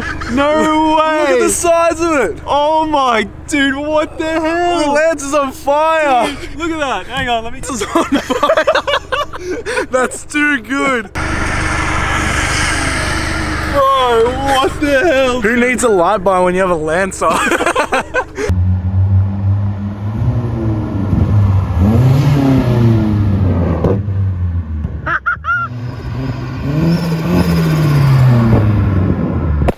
Hell man, What are you doing? Get off my car. we're gonna pick up some parts to make this thing look cool because we have an incomplete body kit. As you can see, it's currently got a bumper, side skirts, but it's missing something on the rear. So the boys at Autobahn are gonna help me out and we're gonna make this thing look sick. Damn, she's looking pretty nice. Alrighty boys, we are here in Autobahn now. We're looking for something pretty specific, the paint section. We do need some paint and some bog and some filler. Autobahn literally has everything, guys. Whoa, you got everything here, man. Plasti-Dip. I remember back being like 18 years old doing my first mods with Plasti-Dip, blacking out those badges. But this is the stuff that we are after today. Some motor spray. We need some wax and grease remover. Maybe some spray-on stuff. This might be really good. And I'm running out of sandpaper, so... Now we're gonna need some primer as well because we're painting. This stuff looks perfect. Bumper primer, baby. A lot of you guys were complaining about safety in the previous videos, so I'll make sure to get myself a respirator to make sure that my lungs are safe during painting. I do read all the comments, so thank you guys. I wish I had Peter here. I'm running out of hands. We're just putting our stuff at the front counter now. Yo, what's up, bro? What's up, guys? Do you want to introduce yourself and tell us what you drive? I'm Regan. I drive an XR5 Turbo. Nothing crazy, but it's a bit broken at the moment. Oh no, what's wrong with it? I went on a mountain run on Friday, just Mount Dandy with some homies, and then I got a boost leak. I'm actually missing 2 bolts from my turbo to my downpipe, but it's just leaking. Makes a flappy, raspy noise. I drove my brother's car today, so let the XR5 sleep at home. Oh yeah, for sure, bro.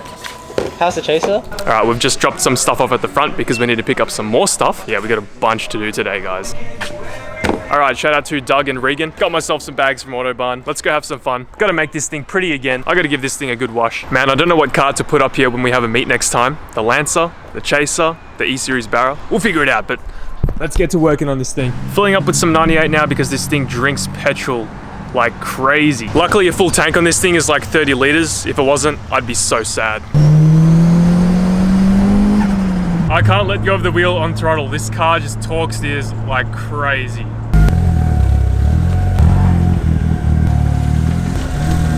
Alright boys, today we're going to be installing some big brakes on the Lamborghini. We're also doing that other thing with the paint cans that we just bought at Autobahn. But the reason why we're upgrading the brakes on this thing is because on the Toge we were struggling bad, man. It was really bad. We had a crazy amount of brake fade. And as you can see, these brake pads that were in there have a lot of brake dust, which means either the brake pads just let off a lot of dust or they're just crap. Anyway, massive shout out to Mike Lake, because a few months ago, Mike Lake donated his brakes off his Lancer, and yeah, have a sus, they're big brakes, and we're gonna chuck these on my Lancer. So this should give us a awesome braking difference, and I think it's got some eBay Brembo pads, which is, oh, they got heaps of life left, mad. Thanks, Mike.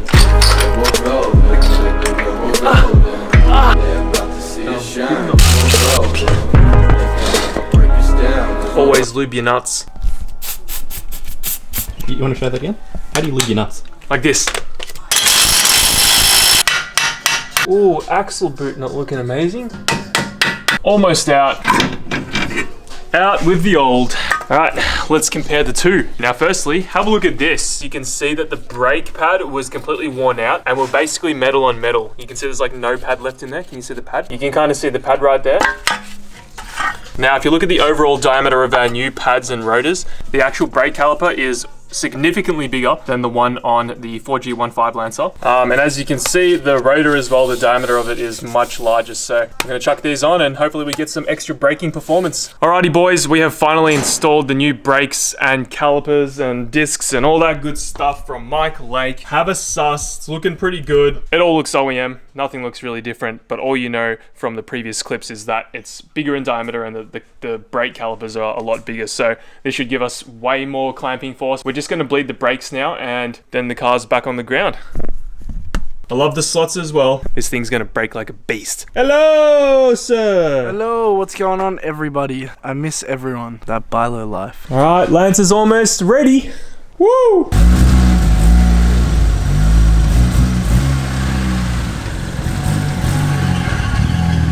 Well, they definitely work. I've actually got braking force. Yeah, let's go for a quick one.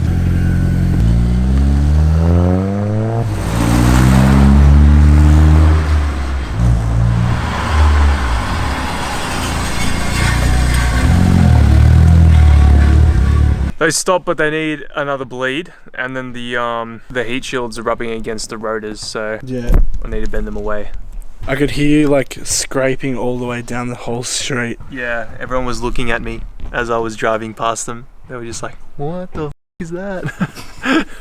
Good morning guys, we are back. We just put the brakes on the Lancer. It feels pretty good, does need another bleed, but we are now going to start working on the pods that we have for the Lancer, the rear bumper pods. Now of course, we picked these up on Facebook Marketplace. Have a look. Got some bare white pods that we need to install on the back of the Lancer, and I reckon that's going to look sick, but we do need to delete these mud flaps right here. So that's the first thing we're going to do. We're going to take them off and then we're going to try fit them up and see how it looks. Over here we have some motor spray products that we're going to try for the very first time. We're going to see how well this works. Luckily the surface isn't too pitted or anything, so we don't need to fill up anything. We also have some sandpaper and of course the mask from Autobahn. We've done plenty of painting videos in the past, so I'm just going to sand this down with some 400 grit, then put some filler primer on it, some bumper high filler primer from Moto Spray, and then assess from there. Then I'll probably sand it down and then apply the base coat and then the clear. Really excited to use this stuff too, because this will really help with getting a very clean surface. So because these are OEM rear pods, it looks like they have like all these tabs underneath, and we need to delete those because my bumper doesn't have the holes for it. So I'm just going to chop them away, and I'm just going to get rid of all the double-sided tape that's on the bottom there. All right, there's no turning back now.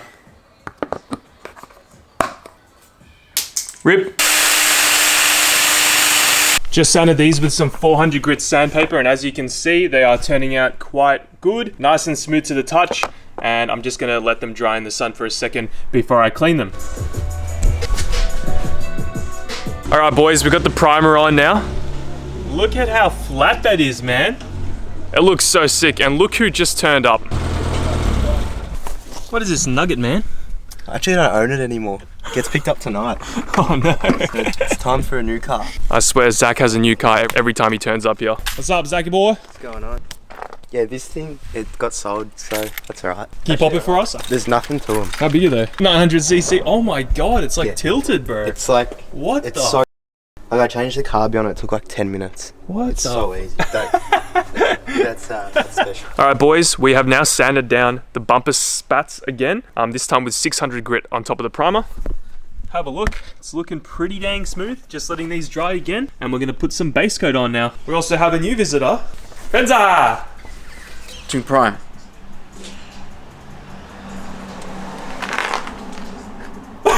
Alright guys, got 2 coats of base paint on. Still need to do a bit more, but it's almost ready.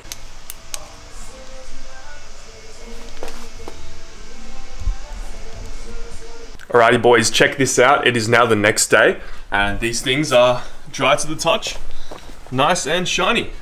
We're going to install these now on the Lamborghini.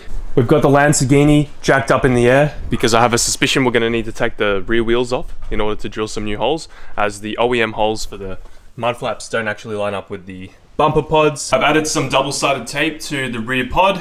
Hopefully this holds on pretty good.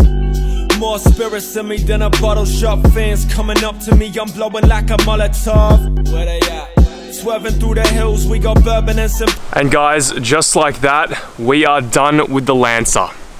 Look at that, man. I honestly can't believe how good this car is looking after just some simple body modifications, just some side skirts, some rear pods right here, and a bumper. It looks so good. I'm so happy with it, and the paint that I got from Autobahn matched perfectly. You can't even really tell. Only there's a bit of orange peel, which is my own fault, but yeah, you can't even tell, man.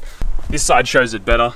Yeah, you really can't tell the difference in paint color there. We ended up using a bolt on the OEM hole for the mud flap, and we also ended up using a zip tie. Not too sure if you're going to be able to see it, but there's a zip tie just under here. And as you can see guys, that's not going anywhere, so we've got them on pretty damn good.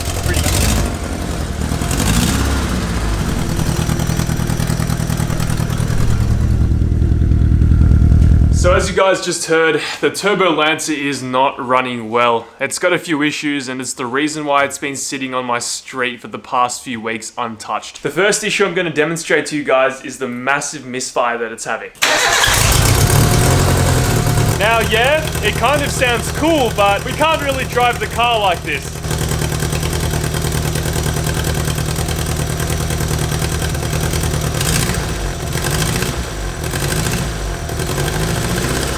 Now, another issue that we're facing that you would not be able to tell unless I said something is that the manifold is falling apart and it has cracks in it. Now, these little marks right here might look like just some of the paint peeling away, but that's actually a crack in the exhaust right there There's one there as well. You can see there's like a hairline crack in the manifold. Unfortunately, the only way that we can fix this is by taking the turbo off. So we're gonna have to take the turbo off, fix the manifold, probably replace the spark plugs to fix the misfire, and then hopefully we can start turning the boost up, because I think it's time this thing sees 10 PSI.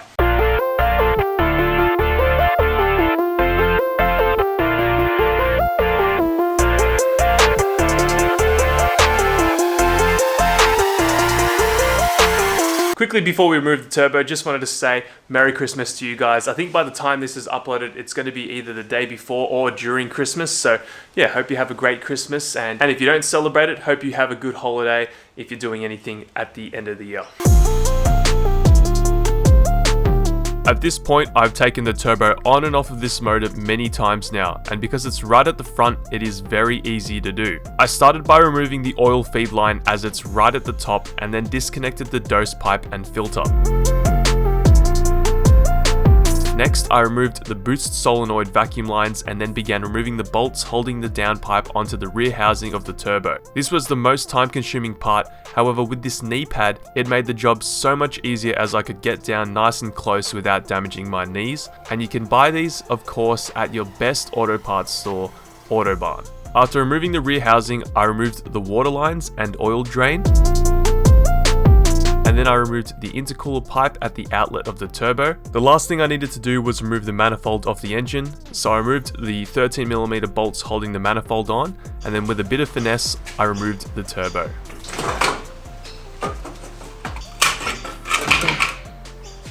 Alright guys, that was about 30-40 minutes. We have the turbo off and we just flipped it around and I found the exhaust leak, the main culprit of this massive exhaust leak. Look at that. Oh my goodness. There is a massive crack in the manifold right there. So we're gonna have to take the turbo off, clean everything up, take the paint off, weld everything up and then put it back on. Not too bad, but pretty crazy it's that bad. Bruh. And look who just arrived. Banza, Banza. My little monkey friend. What the hell? That's right. What are we doing today? Problem with the manifold. Crack here.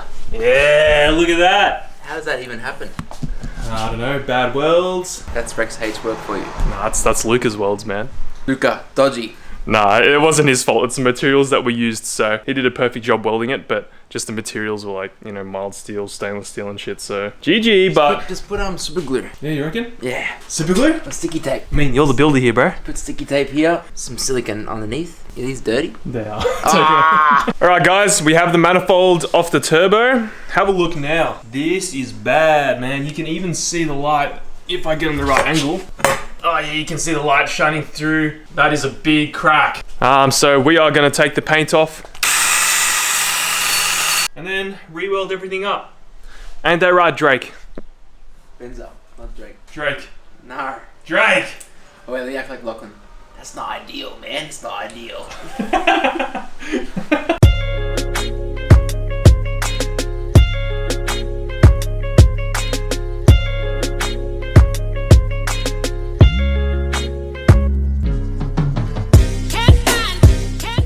Just like that, we have finished the welds on the manifold pretty easily. I just basically flooded everything with filler and just made sure that I doubled down over all the cracks. So it's pretty hot to touch right now, but you can kind of see what I've done there. That's where the big crack was, right there, and now it is all fixed. Or maybe it was that side. No, it was this side, so look at that. No more crack, baby.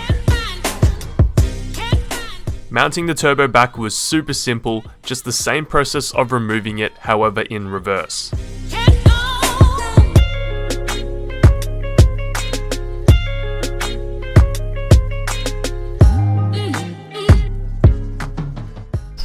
Alright, finally, we got the turbo on. About an hour and a bit worth of mucking around. Everything's all connected up, plumbed up. We're gonna start it. It's still gonna misfire because we haven't changed the spark plugs yet, but I just wanna make sure that there are no leaks. Alright, doesn't sound like there's an exhaust leak anymore. Hell yeah! But it's still misfiring pretty bad. We're also going to be changing the spark plugs today with some NGK BKR7Es. You guys may have noticed on Instagram and stuff, we've been doing some work with NGK, and they've sent me out 10 plugs that I can use on my cars. So this takes 4, we still have 6 remaining for maybe the chaser or something. We're going to be gapping these spark plugs to 0.7 to start with. That's usually what I do with these spark plugs. We could probably get away with 0.8, but just to make sure, 0.7. We're back, baby. Listen to that. Tuning idle. Sorted. Woo! Bit of liquid boiling. That's alright. Bit of cheeky dose as well. Did you tune that in for me, tuning? Yeah, all my tuning, man. Oh, can you tell me why it's like idling a bit weird, tuning? Dunno. Been a what? Couple of months since we've tuned it. Got to go over the tune. Did you do ghost cam as well, bro? Yeah, I did. Sounds sick. Oh, do you reckon we can turn this up to like 9 PSI today? I reckon 12. 12 is the number we should target. Definitely not, but I reckon 9. I reckon kill map. 12 PSI kill map. Blow the 4G up.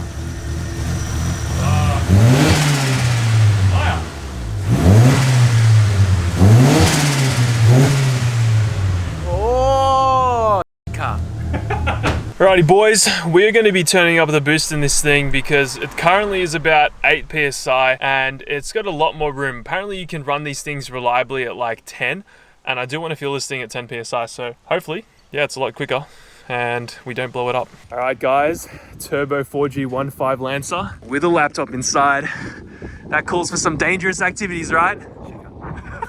You go tuner racing? Tuning? That's right. So what we're going to be doing is we're going to be turning up this thing with a boost controller and then trying to manage everything else with the ECU because the ECU is tunable. We have spectators, baby.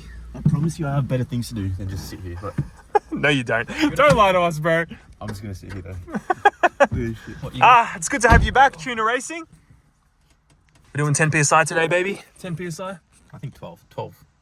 No, why do you keep saying that, man? We're going to blow it up. Man. Kill tune. I don't want to blow it up yet. Right, so last time we were tuning this thing, we were having an issue with too much fuel. So we just started dialing fuel out everywhere. And Lachlan had the bright idea of just taking all the fuel out at no load. So this is the load scale right here. At no load, we have no fuel. So I think we need to change that back to the regular. Holy crap, what do we hit? I don't know. 7.7! How was the AFR? Didn't really change. God, it's smelling very oily. Ah, should be right, mate. Here we go. Holy shit. Here we go. Oh, we got lean. We got lean.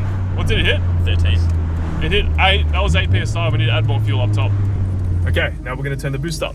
So we've got a little Go Fast Bits boost controller. We're going to head over to Overboost and we're going to put that to 8 PSI. Oh, that's... Only 8? Oh no, we need to change the duty cycle as well, I think. Oh my god, that's way too rich. Hang on, let's try second. Oh, it's good up top.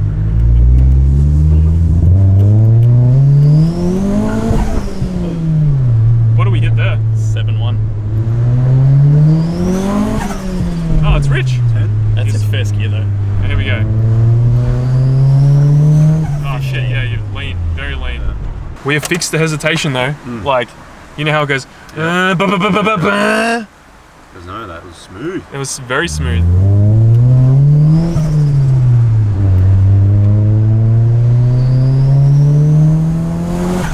Very lean. 15. It got better.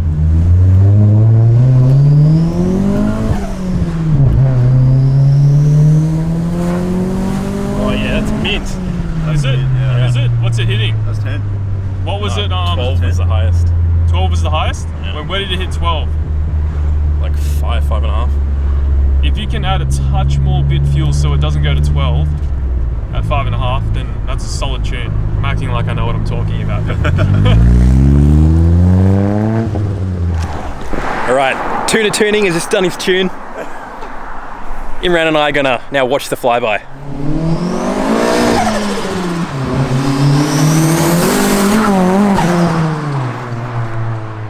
Oh my god, bro.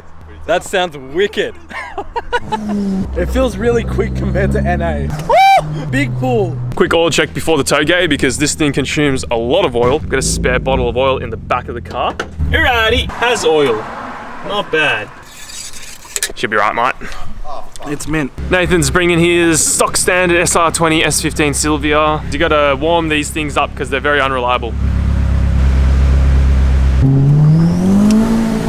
You're catching up quick, man. No! No!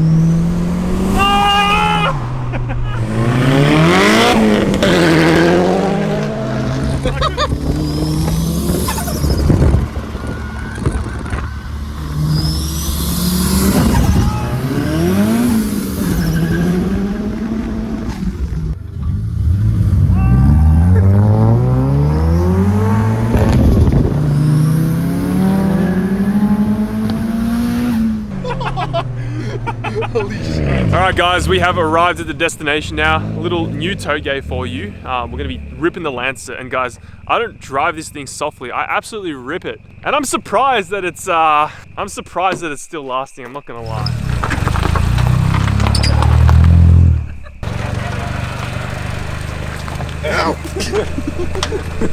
Alright, we're going to be taking my 4G15 Turbo Lancer around here. I don't know where this is.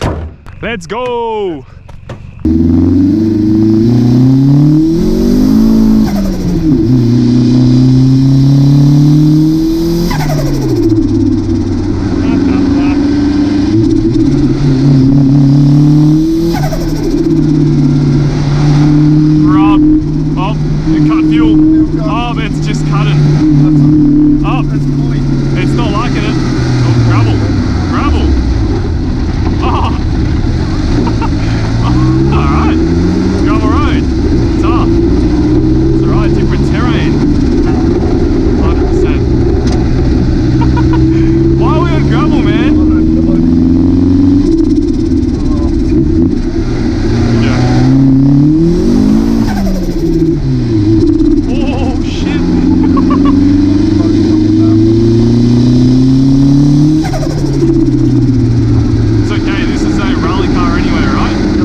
Oh shit.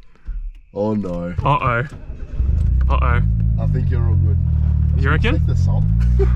Nah, we're good. Hang on. Let me check my front bar. Oh. I didn't see that. Oh, we're good. We're chilling. Good stuff. We're chilling. Survived. Holy. Bro, that came out of nowhere. Oh my God. Bro, Luca, stand in this. Show them how deep it is. Up to... It's like knee height, yeah? Yeah, knee height. Yeah. I'm short, so basically no waist.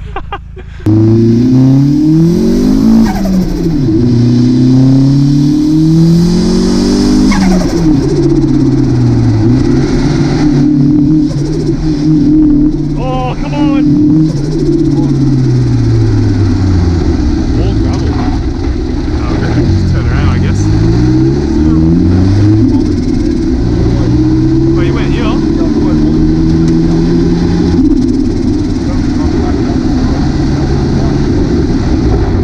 around. Gravel.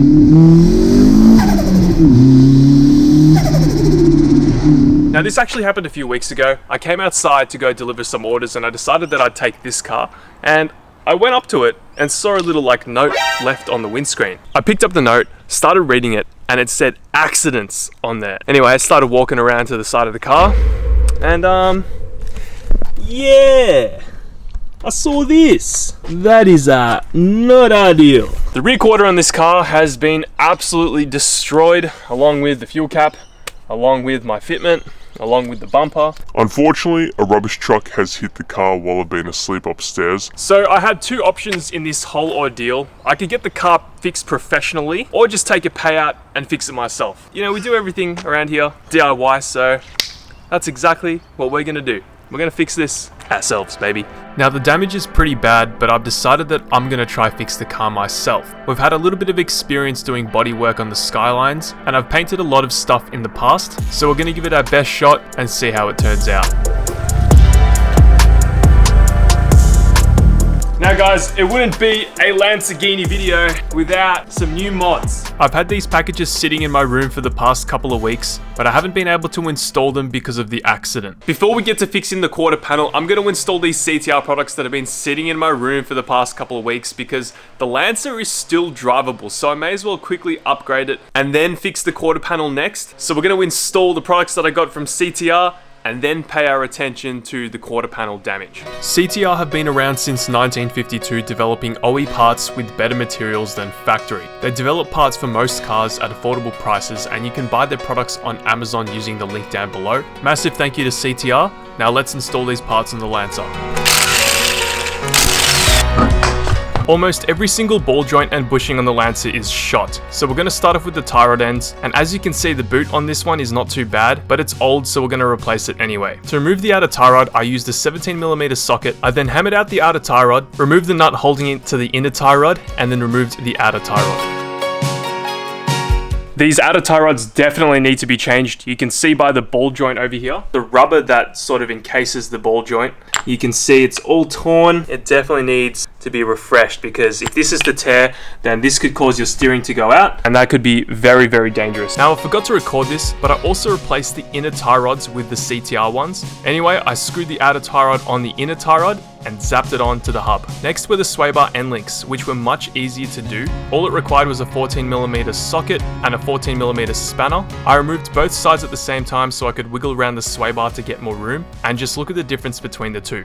Alright, we've finally removed these old sway bar end links and they were absolutely destroyed. The bushings, as you can see, have perished entirely, and this little collar that sits in the middle of this sway bar end link was like rusted. So I couldn't actually remove the bolts, so I had to get like some vice grips on there and hold it. Anyway, here's a comparison of the new one. It's also got this little piece right there, but the metal, the material seems different, and again, it's like almost a little bit lighter than the standard one. So, but yeah, let's install these, and it technically should make a little bit of a difference because sway bar makes a massive difference in a car, and stiffer sway bar end links definitely help. Installing the new sway bar end links was super easy. They were already assembled in order of rubber and washer, so it was as easy as slipping them through the holes in order of the rubber, washer, and spacer, and man, it is looking so fresh. Alright, we have done everything to the front of the car that we can do right now. Next, we need to start doing everything on the back of the car, so we've got some arms. But before we do that, we're gonna try to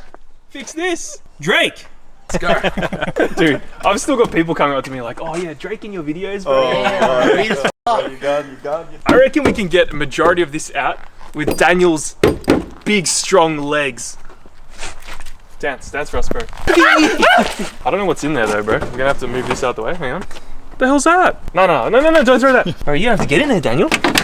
Oh, I don't even think you can see the damage. Oh no, you can. Oh, keep going, dude. Yeah, keep going. Yeah, keep going, push. Down there? Yeah. Bro, it's coming back. Bro, it's close. That's actually way better. Look at that. Oh, it's coming out. Put your foot there and I taps. Yeah, there. Got this. Oh, shit. Dude, it's working. Yeah, stop. That's good. Yeah, come. Yeah, look at this. Yeah.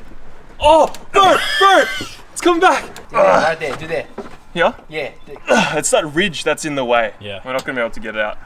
So we actually managed to get the quarter panel coming out pretty decent. Like, there's not like that massive gap in the quarter and bumper anymore. I can't even stick my finger through. Before, I could stick my finger through, so it's an improvement. Anyway, I've jacked up the car now and we're going to start installing the CTR rear arms. Looks very easy to install. These new arms are going to replace all the bushings that are shot in the current ones that we have. And let's get to installing these. Should be pretty easy. There were 3 bolts holding the lower control arm to the hub assembly, chassis and coilover. I zapped them off using a 17mm socket, and after that I began to remove the lower toe arm, which was another 17mm bolt, and 2 14mm bolts holding it to the hub assembly. The same went with the top arm, 14mm bolts holding it to the chassis this time, and a 17mm bolt holding it to the hub assembly. I think that took me a total of 10 minutes or something like that. But we have all the arms out on the driver's side, and here's just a quick comparison between the new ones and the old ones. You can see the old ones aren't incredibly bad. They're a little bit rusty. The bushings look a little bit worse for wear, but nothing crazy. So it is definitely going to still help. This one's a little bit crusty, but we're definitely going to get some sort of feeling difference with the new bushings and new arms. So we're going to just install them real quick, and yeah, I can't wait to feel them, honestly. To install the CTR arms, it was as simple as doing everything in reverse order. Everything bolted up with ease, and this took like 20 to 30 minutes max.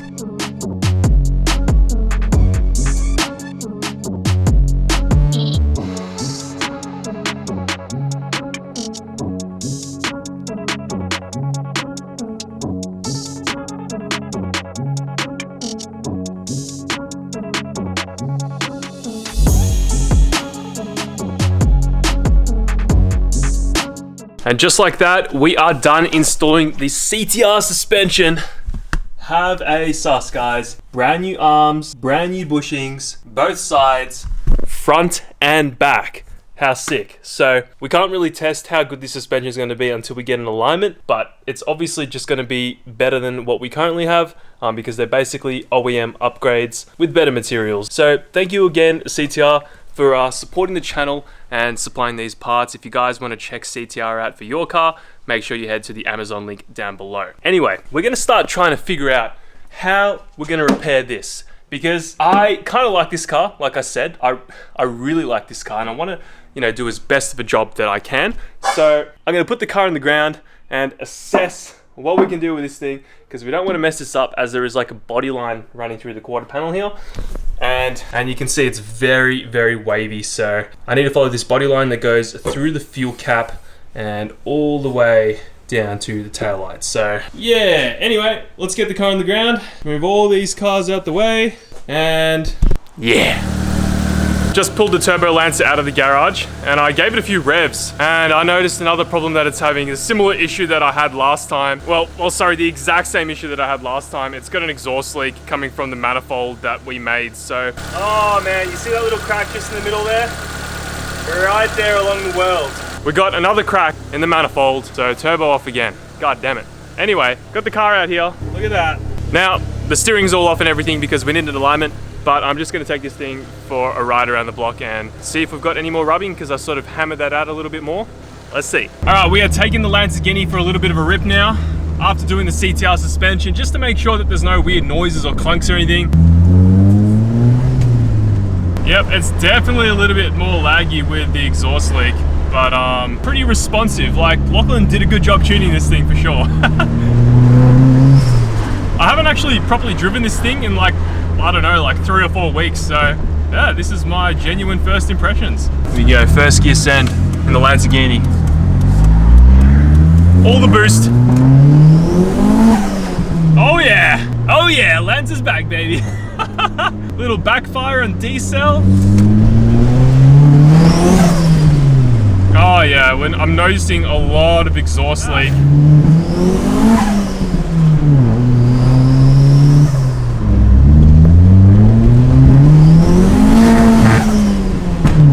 Oh my god. I love this thing, man. For now, it's driving pretty solid. Pretty happy with it. Let's take it home and try to fix this quarter panel. Okay, it is now time to start figuring out what we're going to do with this quarter panel. The first thing I'm going to do for sure is remove all the paint. So all this paint's going to come off in order for us to use the dent puller tool that we have. So I'm just going to get an angle grinder and just basically grind off the paint and probably remove this fuel door and just try not to hit the bumper. Okay, so the plan was to take off as much paint as possible so that we could use the dent puller tool that we have in the garage. This is because we can't weld anything to paint. We need bare surface metal in order to use the dent puller tool, and unfortunately this is a very tedious process with the tools that I have in the garage. I had to use an angle grinder connected to a wire wheel, and it's kind of dangerous, I'm not gonna lie. The wire wheel that we have isn't the best quality, so all the bits of wire sort of fly off, and honestly I had quite a few bits go into my skin. Anyway, we managed to get most of the paint off and it looked like this. You know what? That looks much better compared to what it was. even though there's no paint on there, but we can really see all the different imperfections now with the panel, and we can see like where the dents are. Before you couldn't really see where the dents are, so it's gonna make it a little bit easier. Not sure if you guys remember this tool from one of the Skyline videos, but we got a spot dent puller from Viva, so shout out to them. But they basically gave us this, and it works surprisingly well for the amount of money it costs. So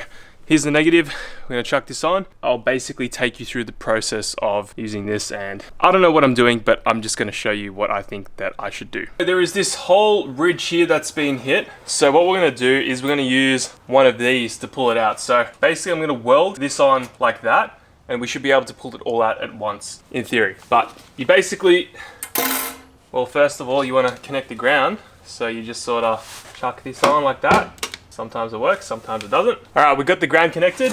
We're gonna hold this on like this, and oh, what the hell? Anyway, I'm sort of just like, yeah, putting this on and holding it, and it's basically welding itself to the car. And what you do now is you get this tool, and you put it through all these little hooks using the hooks on the tool, and then you can use the slide hammer to pull it.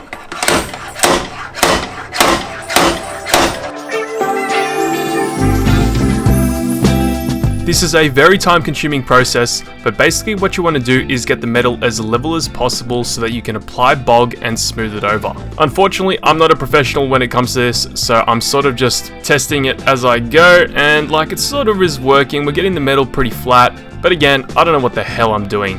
The aim is to get it as good as possible. Obviously, we're never going to get it as good as it was before, but as long as it looks somewhat presentable, I'm happy with that.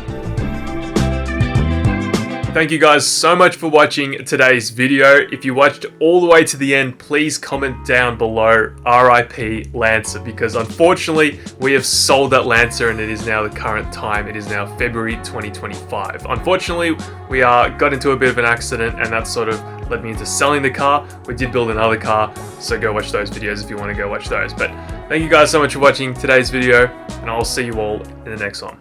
Catch ya.